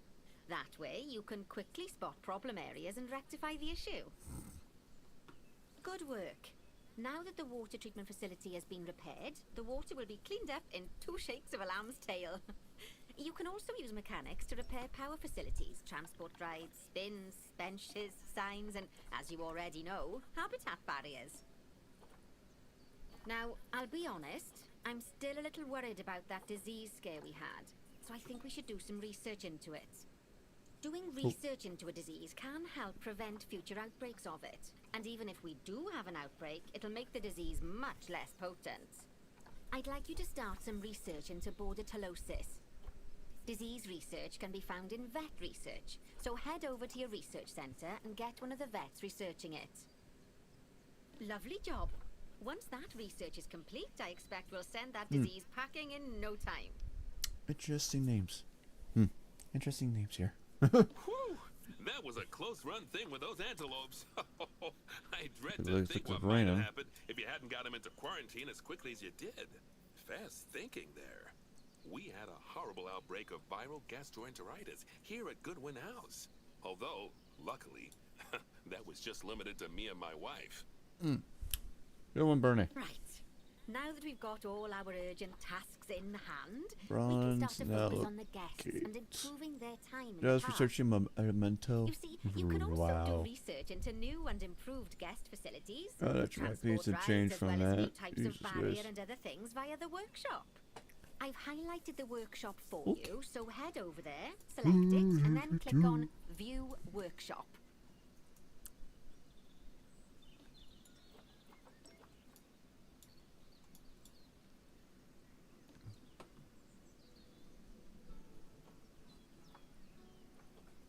And finally, assign a mechanic to research souvenir shops by dragging and dropping them onto it. I can't wait to see what they come up with.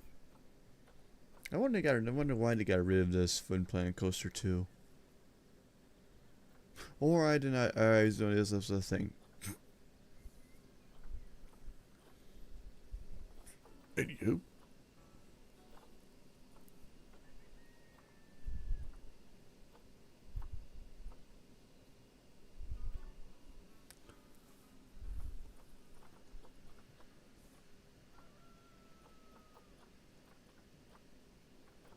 Completed classical Arctic Australia conservations barriers drinks.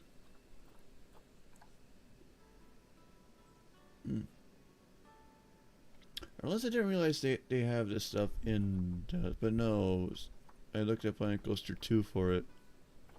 Hope they don't have the unless they do, I just don't realize it. Yeah, solar panels and a wind turbine. Ironic. Anyhow, where's the other staff facilities? Probably large. Keep rat now. Souvenir shop's dumbass. Great stuff. That research will take a little while, so let's have a look at something else in the meantime. Because we've had some good news.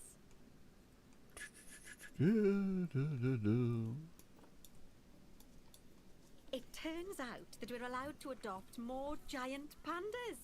The authorities have given us 3 females to help with our breeding program.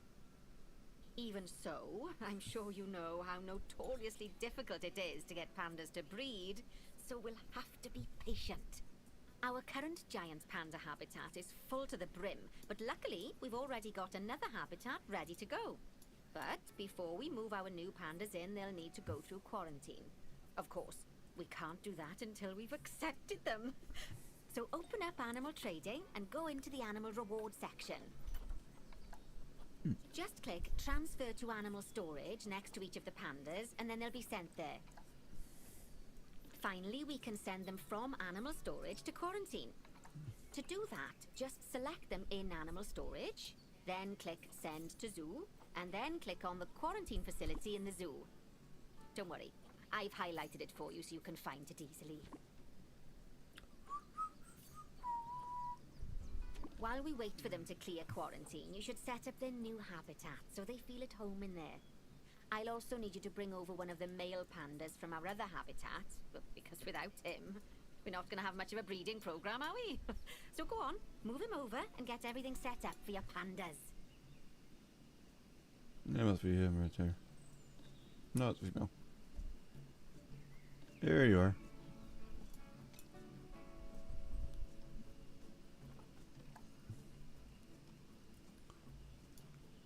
It's over here.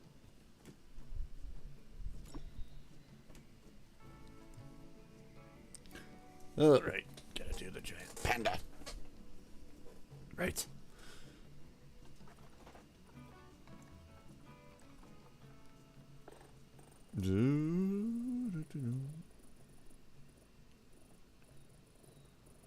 Giant panda.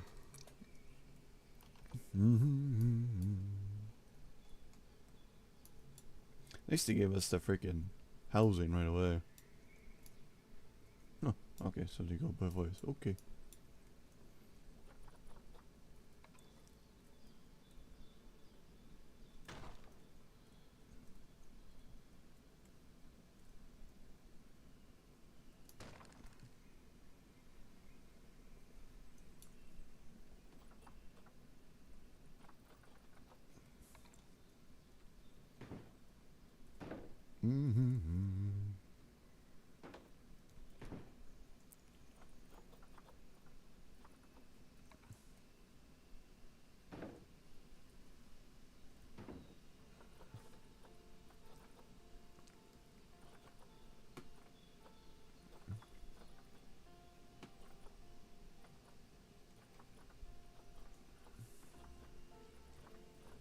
Firehouse ball.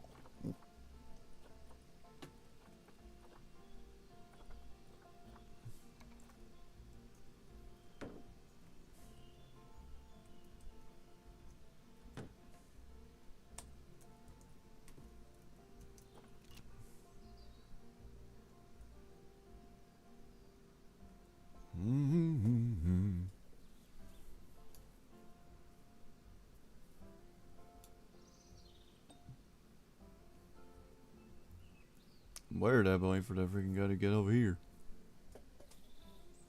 Wicked bastard.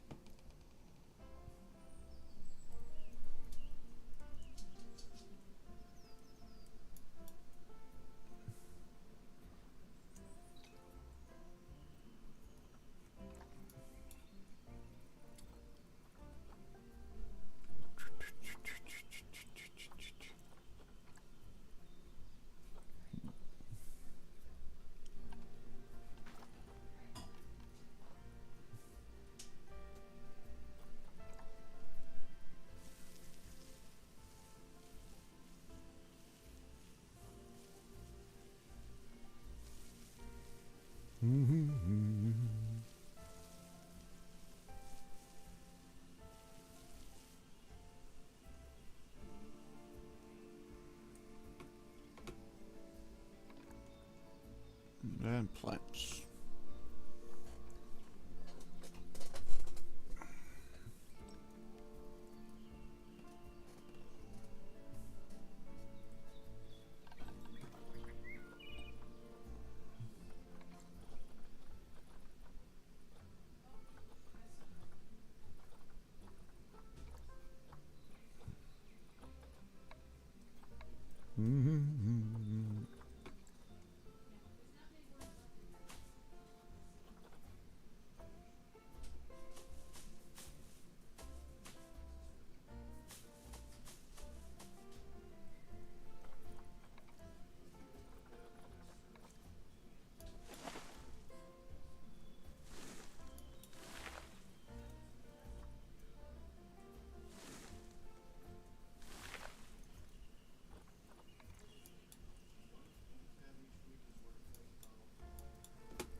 Oh, see, so actually coming along there.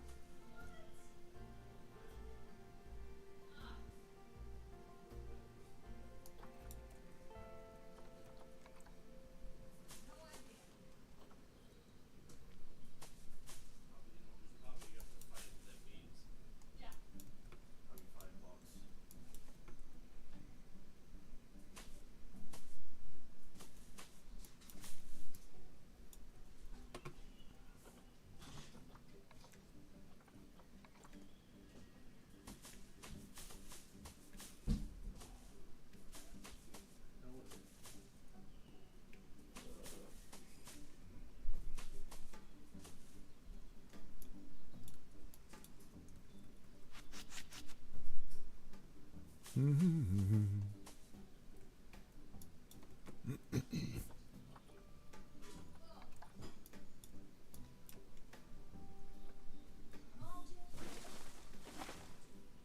you should sit with the heating pad on for a bit.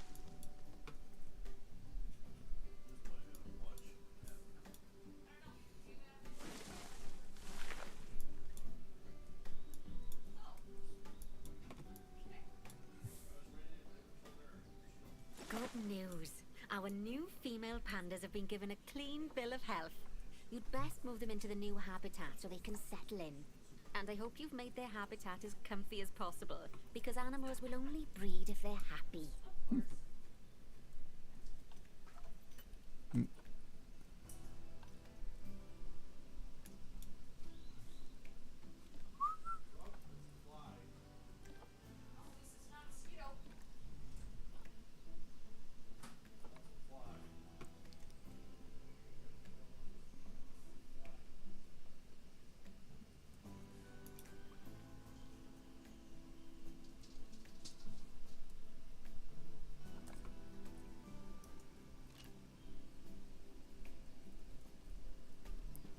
Mm-hmm.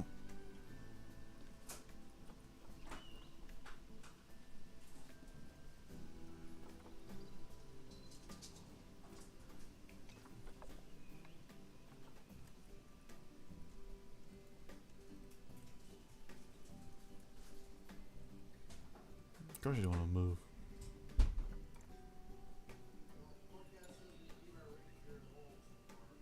Well, that ain't gonna happen. Because you know how that goes. They'll say it, and then we won't bring it, and it'll rain.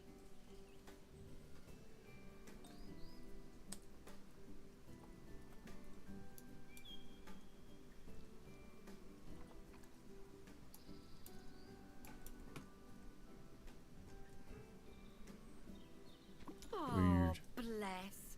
I think they'll be really Weird. happy in there. Fingers crossed we'll see some lovely new cubs sooner rather than later. Right. While they're being delivered, we'd better get on with something else. Oh, dear me. There's never any time to rest when you're running a zoo, is there? Well, unless you hit the pause button. Okay, I think it's time I taught you all about work zones. I know, they don't sound as interesting as the animals, but trust me, they're ever so useful. You see, work zones are a way of making sure that your staff concentrate on specific habitats or tasks within the zoo, so they aren't wandering off elsewhere when it's time to feed the animals or the like. So let's start by creating a new work zone, and then assigning a keeper to it so that they know to look after the new pandas.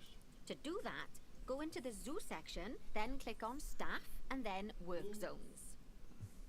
Now, click on new work zone. To set up your new work zone, I'll need you to select the highlighted habitat gate, staff room, and keeper hut. Oh, and don't forget to name it something useful. Once you're done, just go ahead and exit the work zone creator.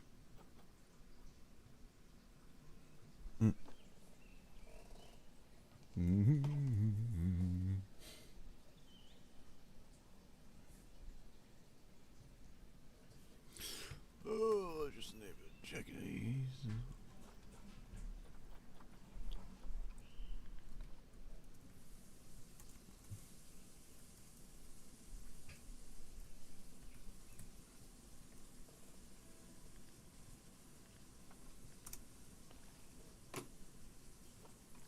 Now let's hire a new keeper and assign them to our new work zone.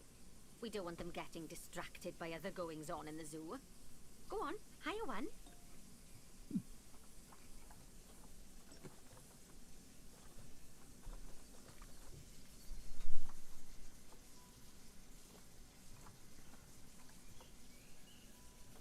Right.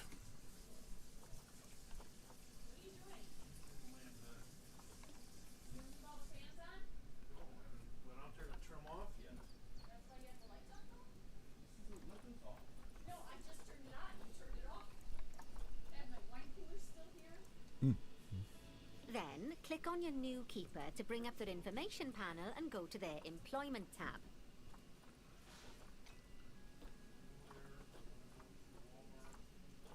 There you go.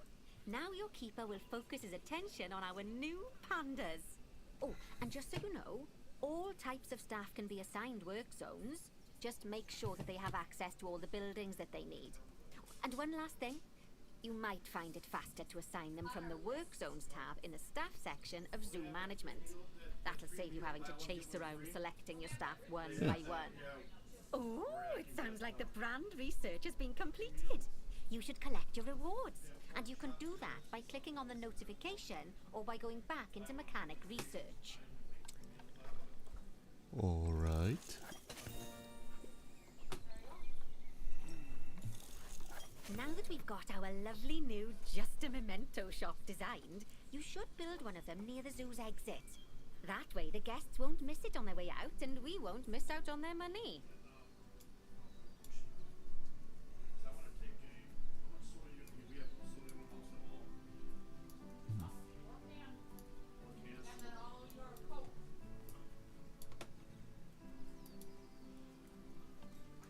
Mm-hmm.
I gotta do that, probably.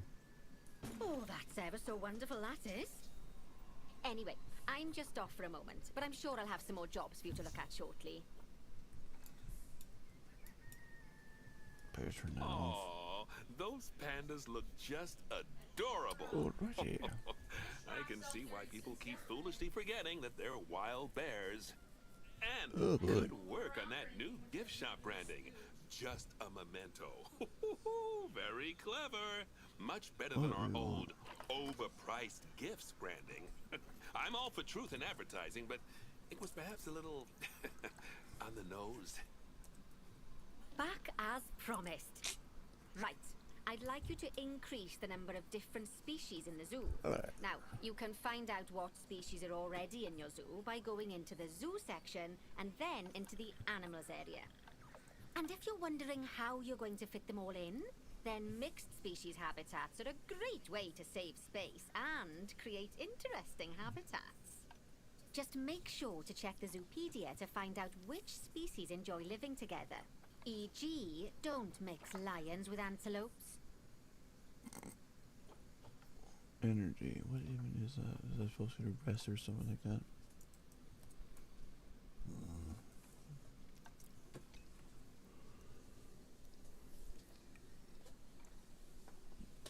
Zoo's okay. Zoo's great, but you'll bitch in a bit.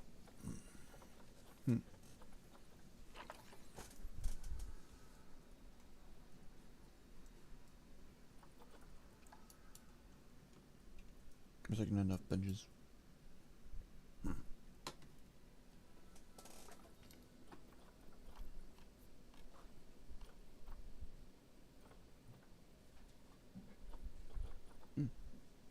Ow.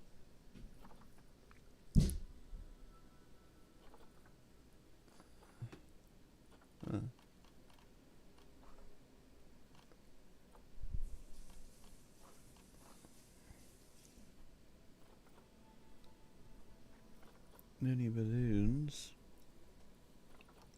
Oh boy.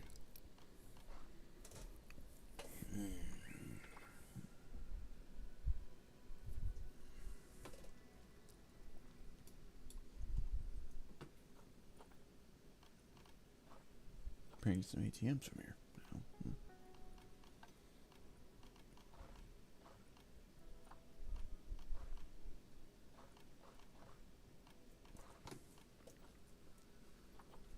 Besides energy, I don't understand that. Yeah, let's see how that works.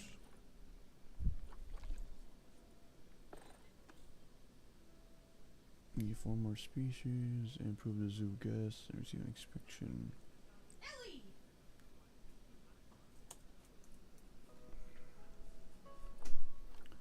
Okay. One at a time, one at a time.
Okay.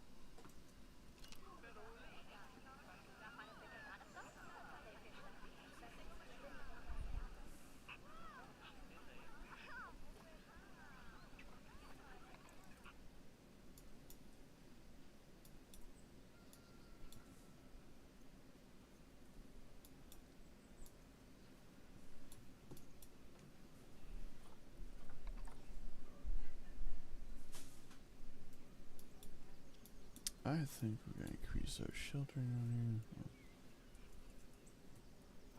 We're going to flamingo.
We're gonna roll with that.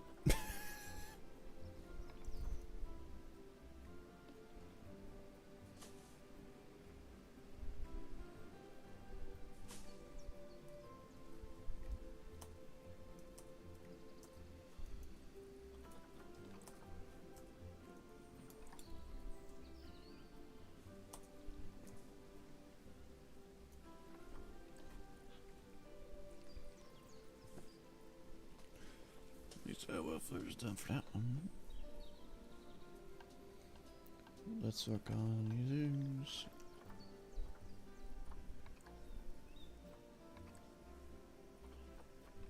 It's the red panda.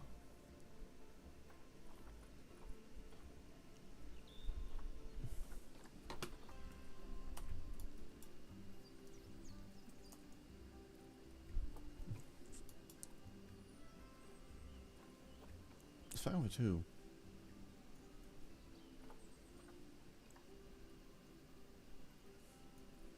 It just needs more toy enrichment and nutrition.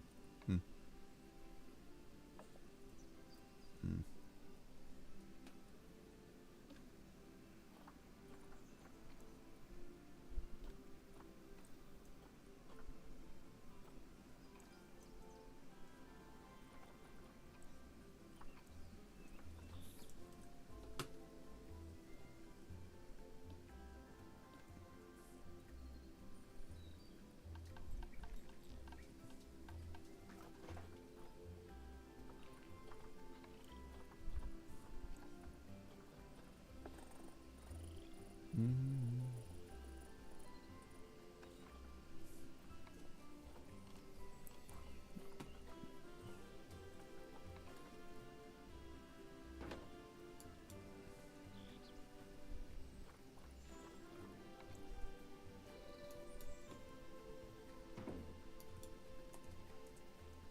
We'll work with that. I just want to get these guys things done before we get to the next pandas.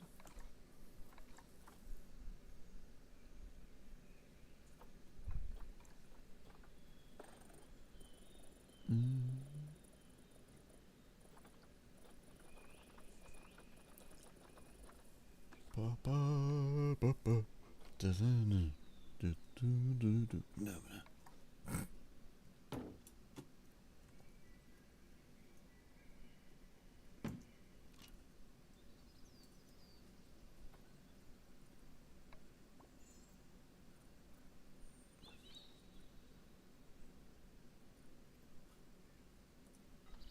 That one's just gonna be a mix because he's just having severe social issues. That's not gonna be easy to fix with that without getting more.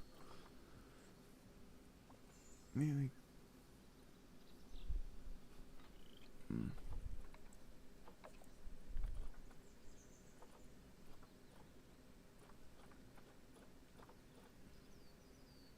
Oh, what the hell I'm looking at?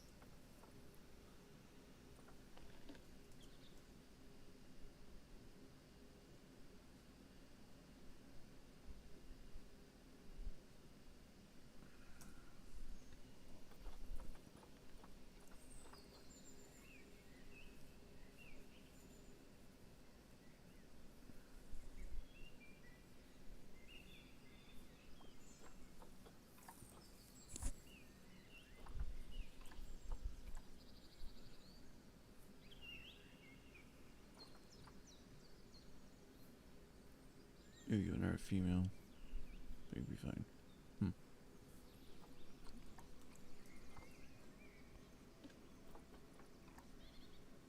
We got happy barrows, am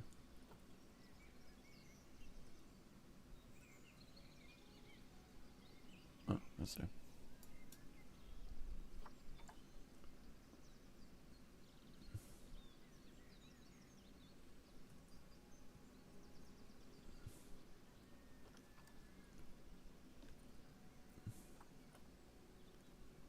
what's Becca doing over here?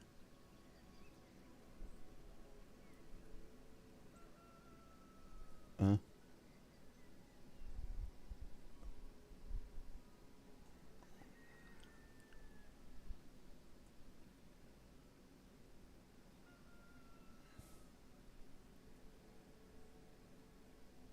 Okay.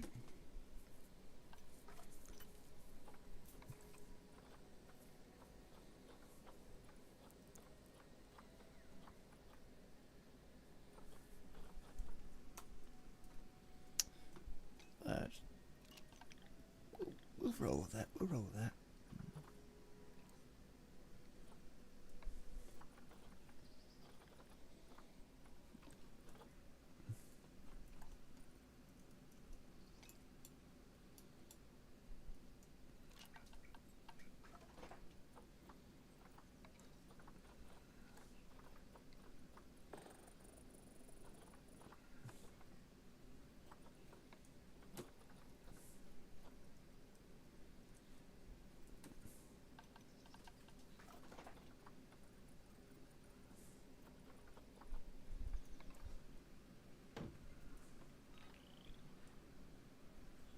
I say social, but that's just expected.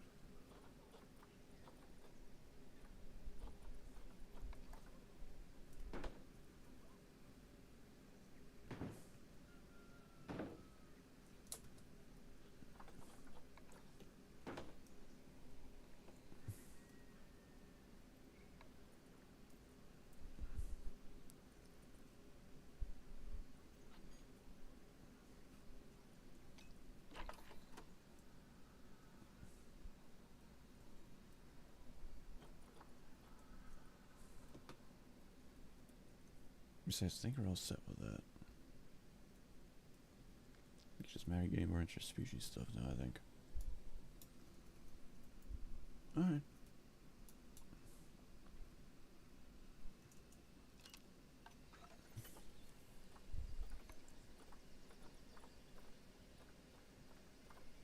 Now, Rebecca's a male, though, we a female.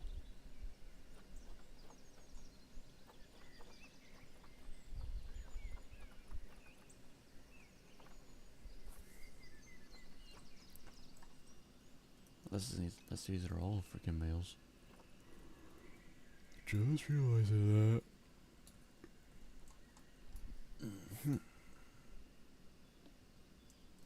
Yep, and our female.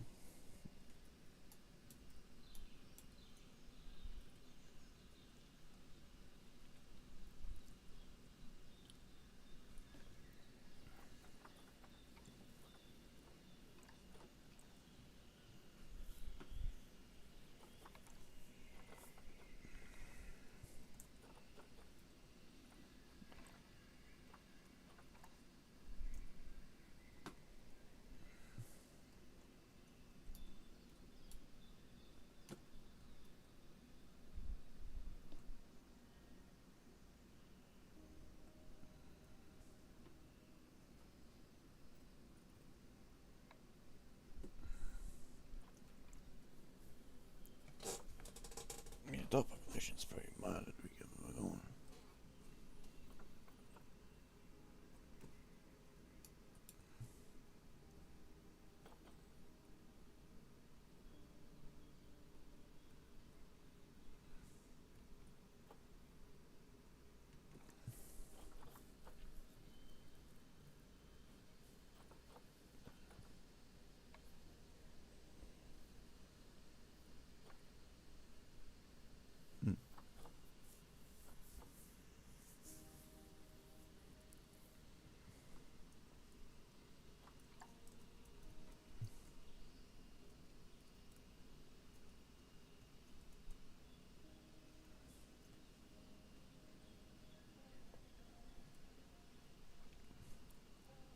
We need more species. I'm busy deciding what to do.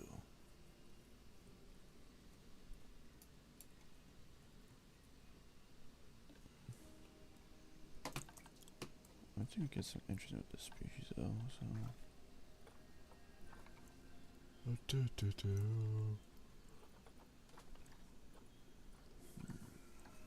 Mm-hmm.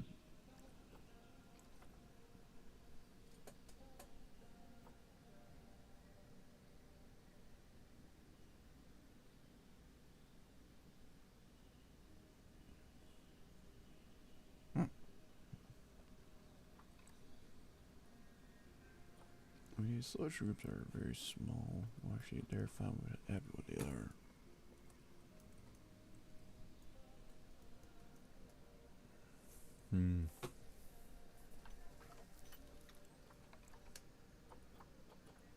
Except for theirs.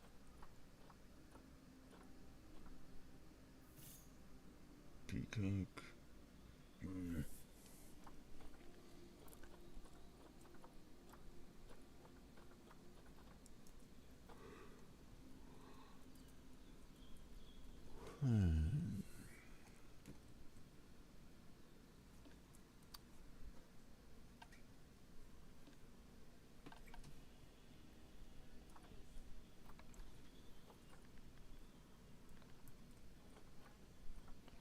You get along with a capybara, or a great anther, or the capuchin.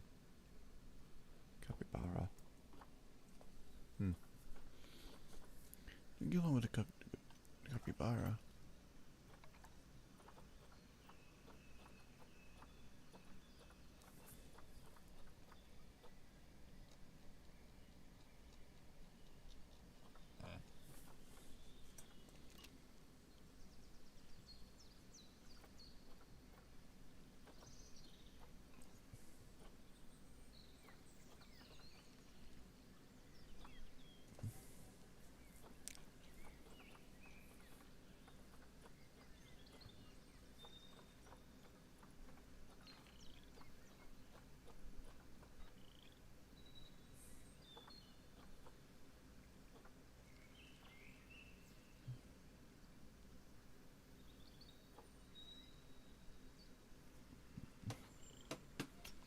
I wonder if we sent these guys in here.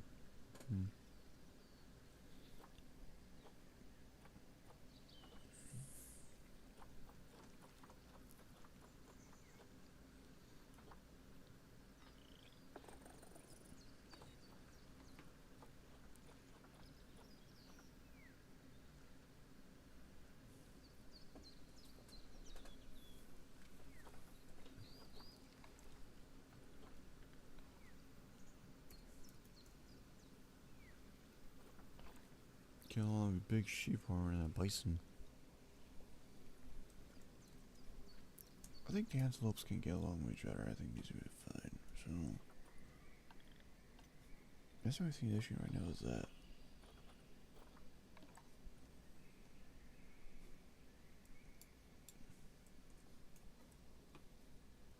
So I think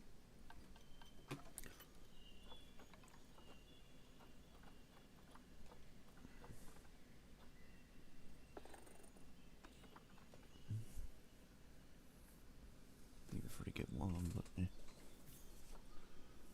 alright, I gotta do away. Anyways.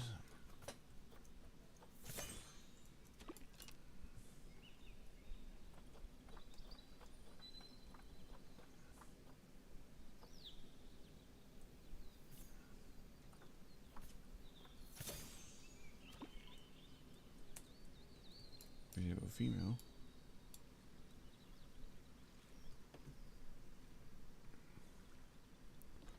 Besides being social, there's not even a problem with this guy, just being social.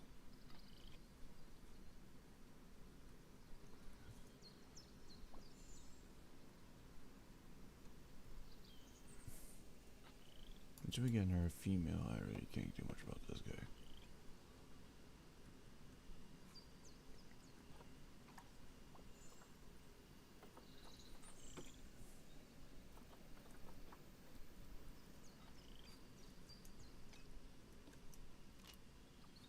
Well, the welfare is not ideal. He wants fees enrichments. What's going on with you? Doesn't care about that. He wants to just want some enrichments.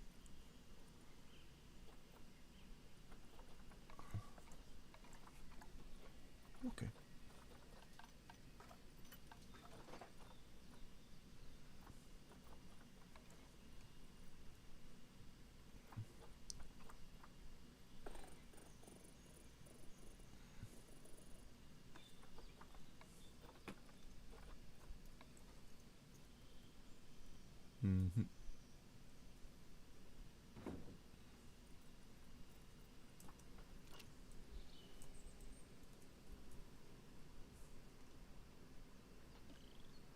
This guy just needs another guy and another female. But we can't get to because of a common born. There's some wolves, which I think are just nuts.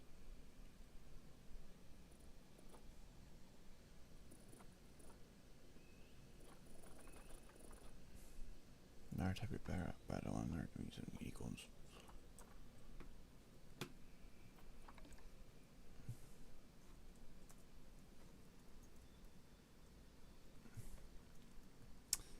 If you look at these goddamn Agar.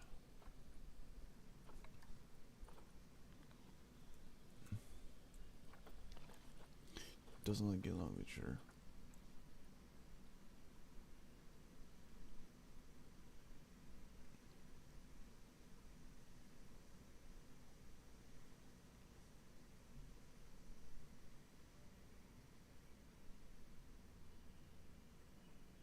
Mm-hmm.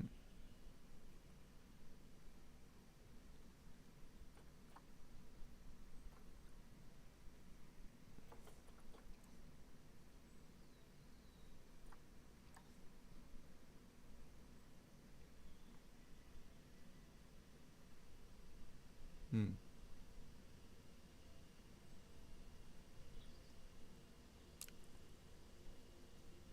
Uh-huh. Those guys are extinct, I say.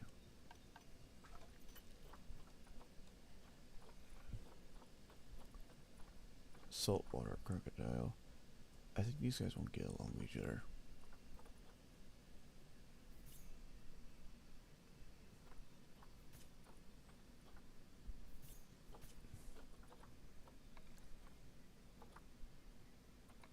Oh, I said 2 females. Whoopsies.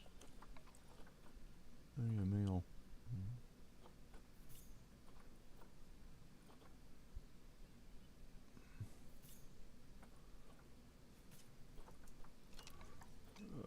We'll take the. Well, I mean, I think like pushing it though. I think I'll be pushing that though. I mean, it won't be as bad, but I think I'll be pushing that though.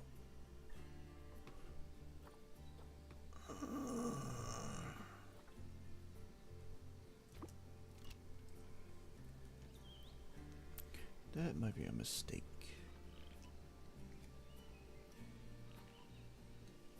Let's see.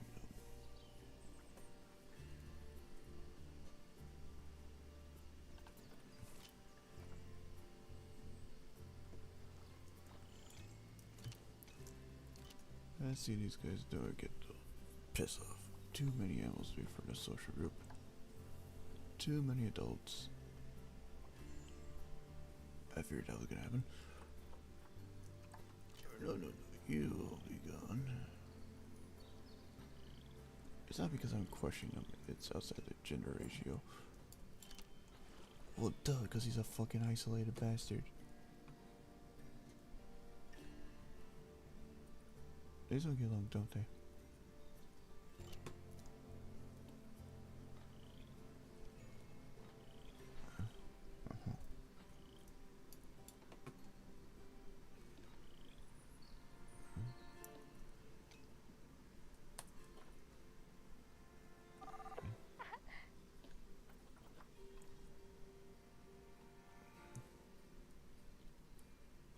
There's 2 genders and 1 female.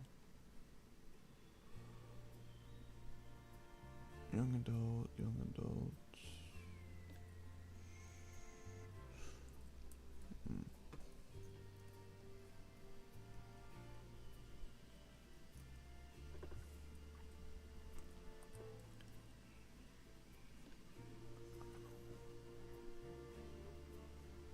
Male dominant, so yeah. These two would be brawling. These guys would be brawling for a while. They're fine with what they are. These are fine what they are. It's the other crocodiles.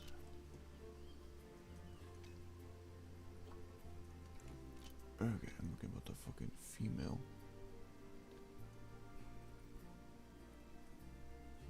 Which one of you is?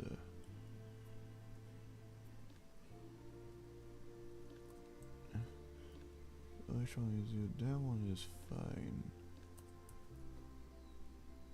I think you we go to there. I think our population should be fine. Social group is fine. What about these two guys going at each other though? But I think they should be fine. They have their own satellite. They have their own satellite. Anywho, I think we'll send that guy. Just send him back. We don't need that guy. We don't need too much. Your social group is fine.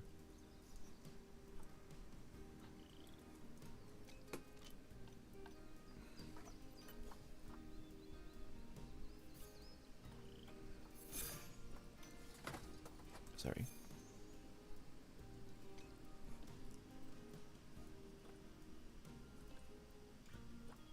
We're fine. He's got one, those two, so that's fine. Okay. Most are pissed because that guy uploads just pissed because he's another guy. So I was pushing too much with that, so I think these guys are just fine what they are. Timberwolves though. Why Timberwolves? Could give me a freaking goddamn bird.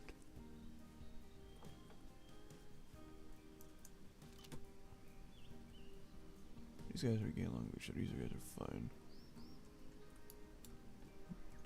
These be too small for this though, for the panda.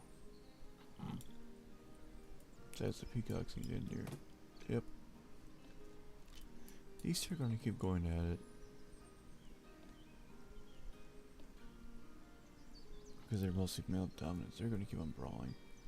That I can't do much about that. What about you? What about you can get along with?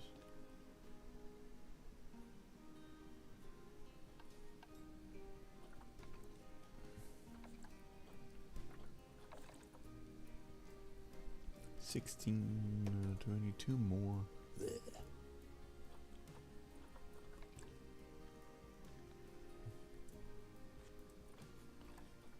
This will get along with 90.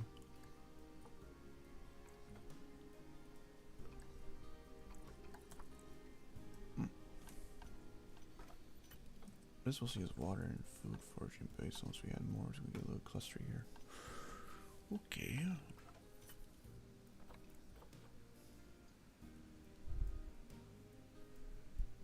I think we'll put these two guys in together. I think it'll be fine.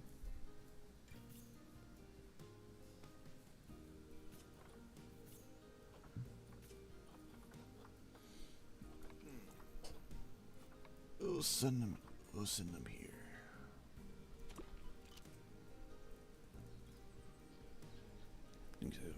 These guys will get on fine.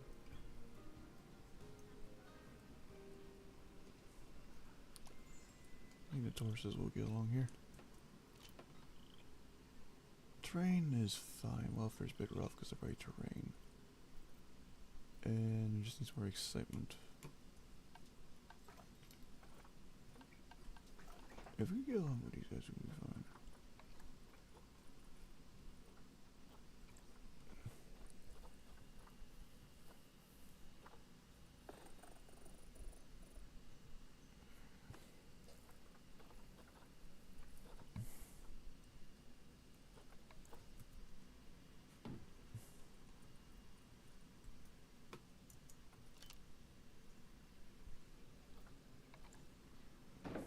There you go.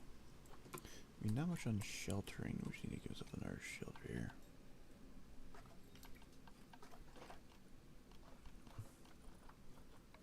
Which is only these two fellas. You guys will be fine.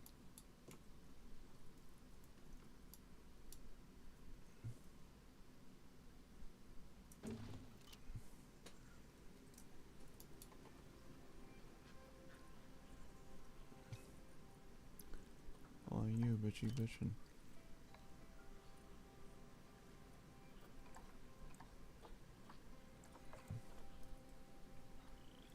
bitching because they're already lonely.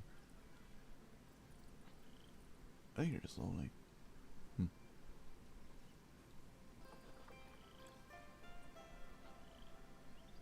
Are you a male? Are you guys that? Those guys are gonna keep on brawling each other.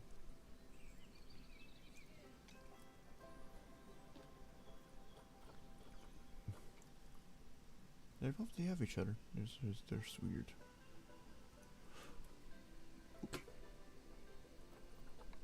People be going after my ass if I don't do shit about it.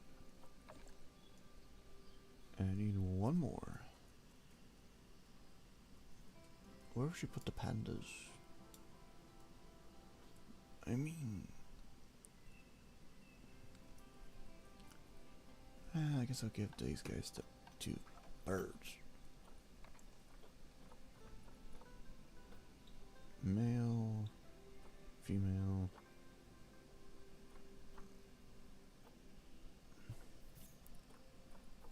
And we'll give them. That's female. We will give this one.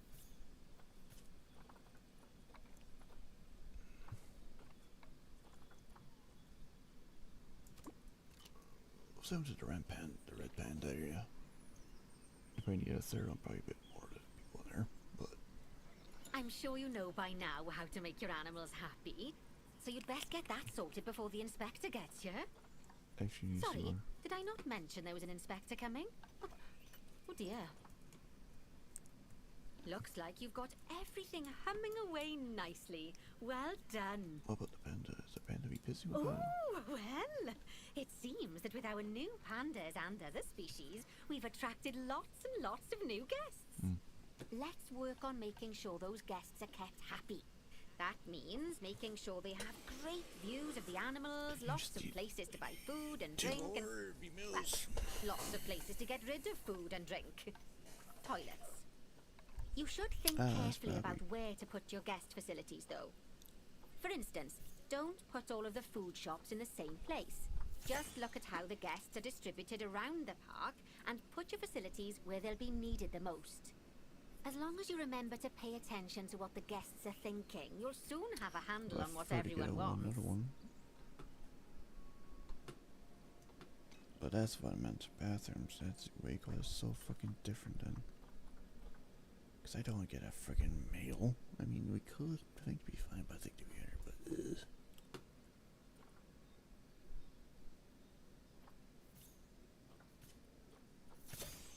this might be pushing something. Is you inspected? Nice bastards. There we go. I think that's pushing too much though. Those guys are still going at each other regardless. We need a bit shorter grass with them. A lot of pandas complain. They need a bit more short grass than soil. Soil is fine with them, so actually I'm fine with getting rid of some of that for more short grass. Okay. I think I can manage this. Can manage these fuckers.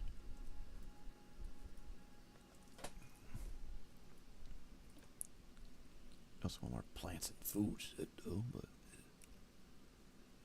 not that much plants here. Yeah.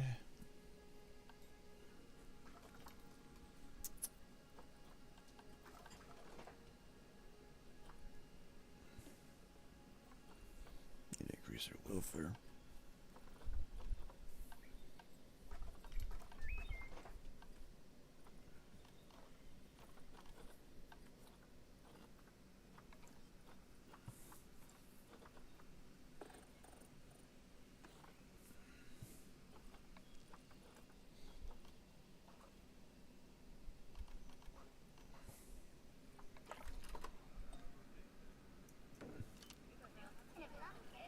Reach over there and the 400 bucks. That might be too big.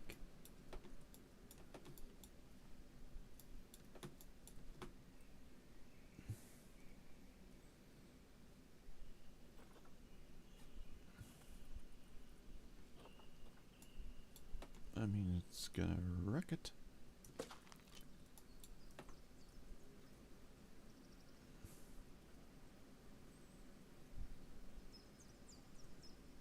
These pandas are getting away. I'm more just worried about the pandas.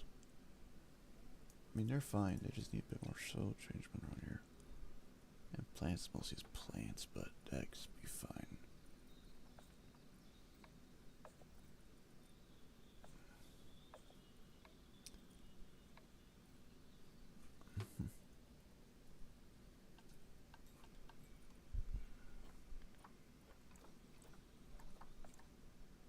Need for more coverage, though.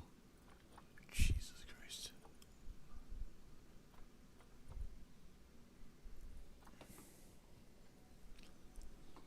It's not that bad.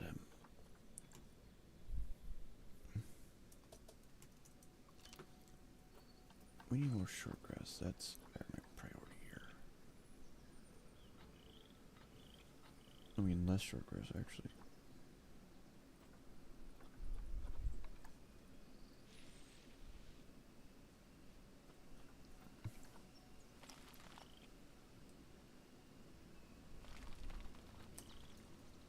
That's fine for them. What about the panda? I mean, they're fine. Social, they just don't like being stressed out. When they're talking about they're doing, they're fine, so that's fine. Okay.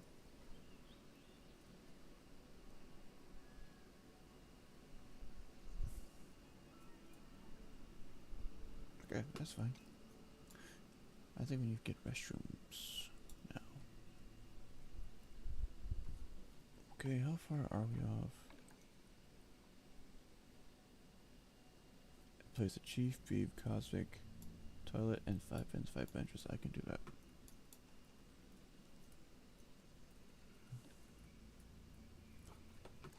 Chief, beef.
Chief, beef.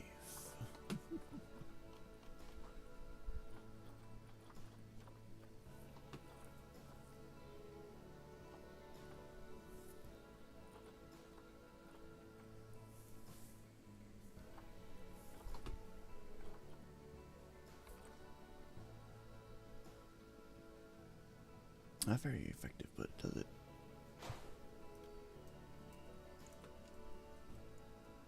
Not very effective.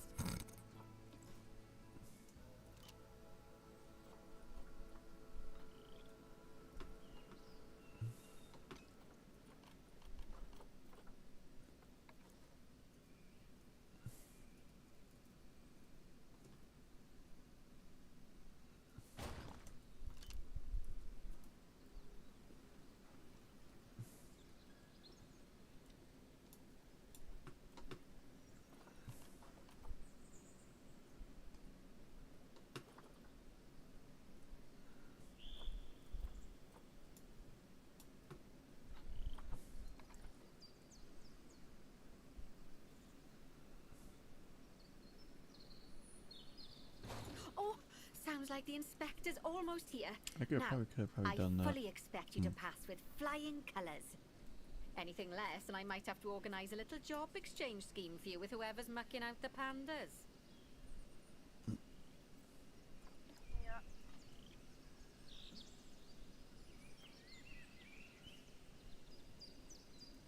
She's not gonna like how I'm busy wrecking the gators up.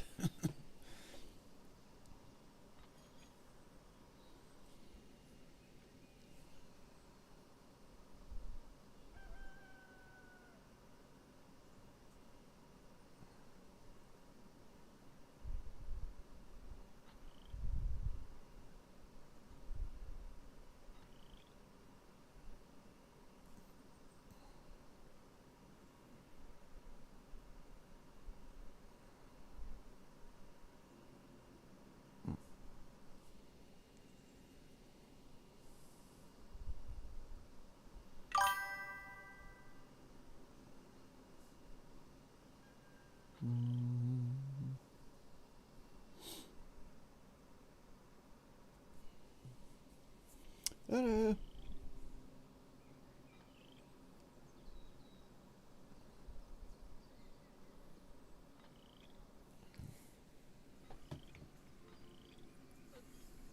Nah, they're gonna deal with that later. I always went down. Just one off because of that fucking thing, because of the Chinese pegaloo. Funny. Funny. There you go. The zoo says like 1 star, almost had a 5-star out of that. Funny.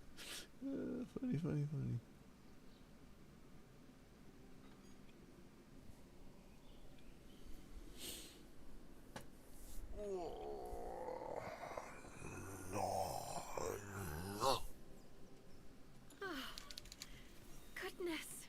You know, I really can't believe just how much you've come on during our time together. It goes to show, Bernie's got a keen eye for talent. Oh, and speaking of Bernie, he's not finished with you yet. He's got a new job for you in Canada. I get the feeling that you'd best pack a warm coat. Oh, listen, it's been wonderful getting to know you, and I'm sure we'll meet again. But in the meantime, good luck.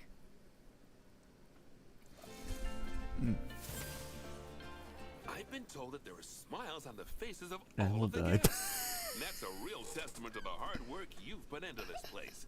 And if anything, I hear the animals look even happier. Although, in all honesty, it's hard to tell with the pandas. They're so, enigmatic. Now, I'm told that Lin-Lin's quite the character, though. Oh, she's really been a hit with the visitors. You could even say the business is bam-booming. And, fingers crossed, we might even be able to feature pandas at some of my other zoos, now that you've shown everyone we know how to cater for their welfare. I shouldn't be surprised, though. After all, you've become a very capable trainee zoo manager. I suspect there isn't a single task I could throw at you which you wouldn't handle with aplomb. That said, I think the next one's gonna be a bit of a curveball. Onward.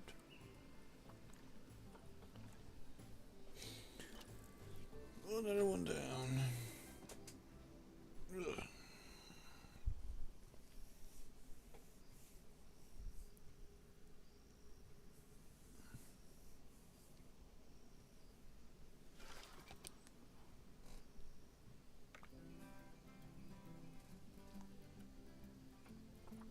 Time center has been unlocked. Oh boy.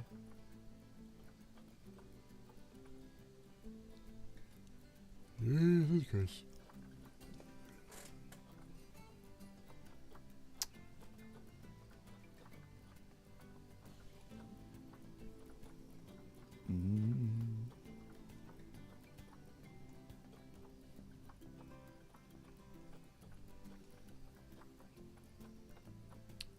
Let's take a look at Maple. Though it's getting late, I'm probably gonna end this here. I'm tired. I work third shift, so I mean I have off this weekend, so I'll be fine. I'm just tired. We'll see. Oh. Feels nice to come back onto this. Isn't nice.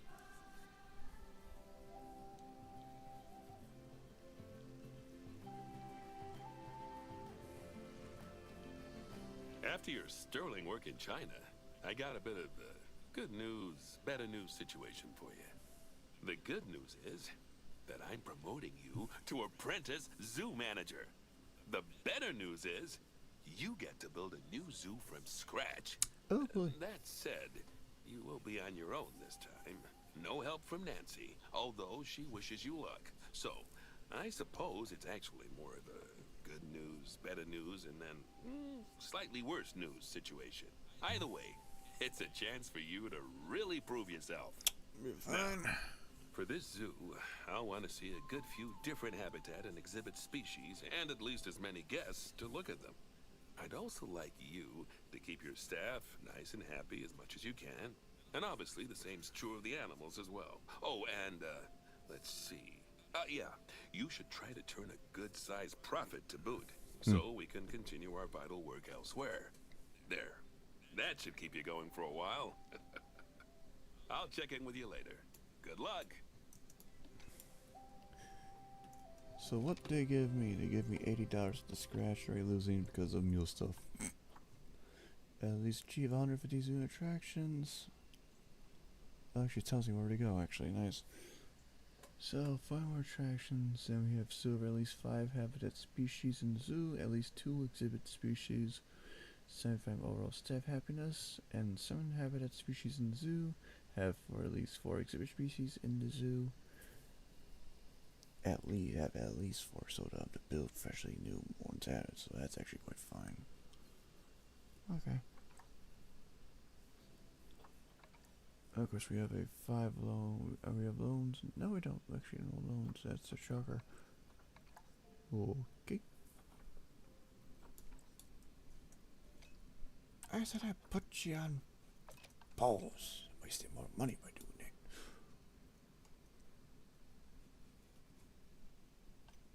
So what do we have for staff-wise? Only as our caretaker is that. So we gotta do keepers and all that.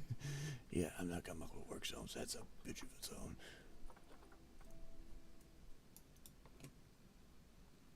So what have we have to build? We got taking to the end of that river. No, right? No, yours. Maybe we do. I don't know. Okay. Mm-hmm. I see.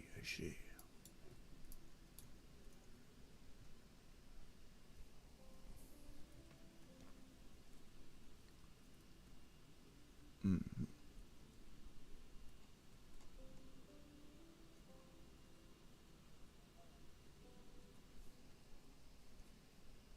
So what do we have at the gate with us?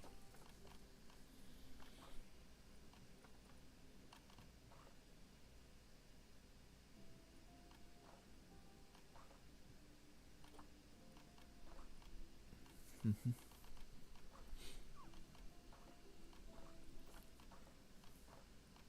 They only give us chief beef and bees baked goods. We actually gotta do some research like crazy. But not really. Merchandising, we have loony balloons, we have a shell of the shops, okay.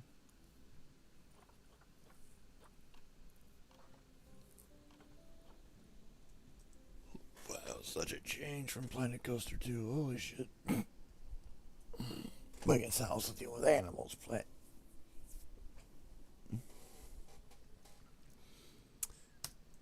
But anyways, we're ending this here. I'm tired. It was nice playing this again. Also, guys, means because we got some certain schedule things I planned for the weekend. But overall, it was nice coming back onto the Plan Zoo. Yeah, it's nice trying these things over and over, which is not bad. Plan Zoo, I think I'm gonna enjoy it. The sequel's gonna be fun with aquariums. It's gonna be very fun. But anyways, guys, have a good night. Thanks for stopping by. Follow, and I'll see you all next time.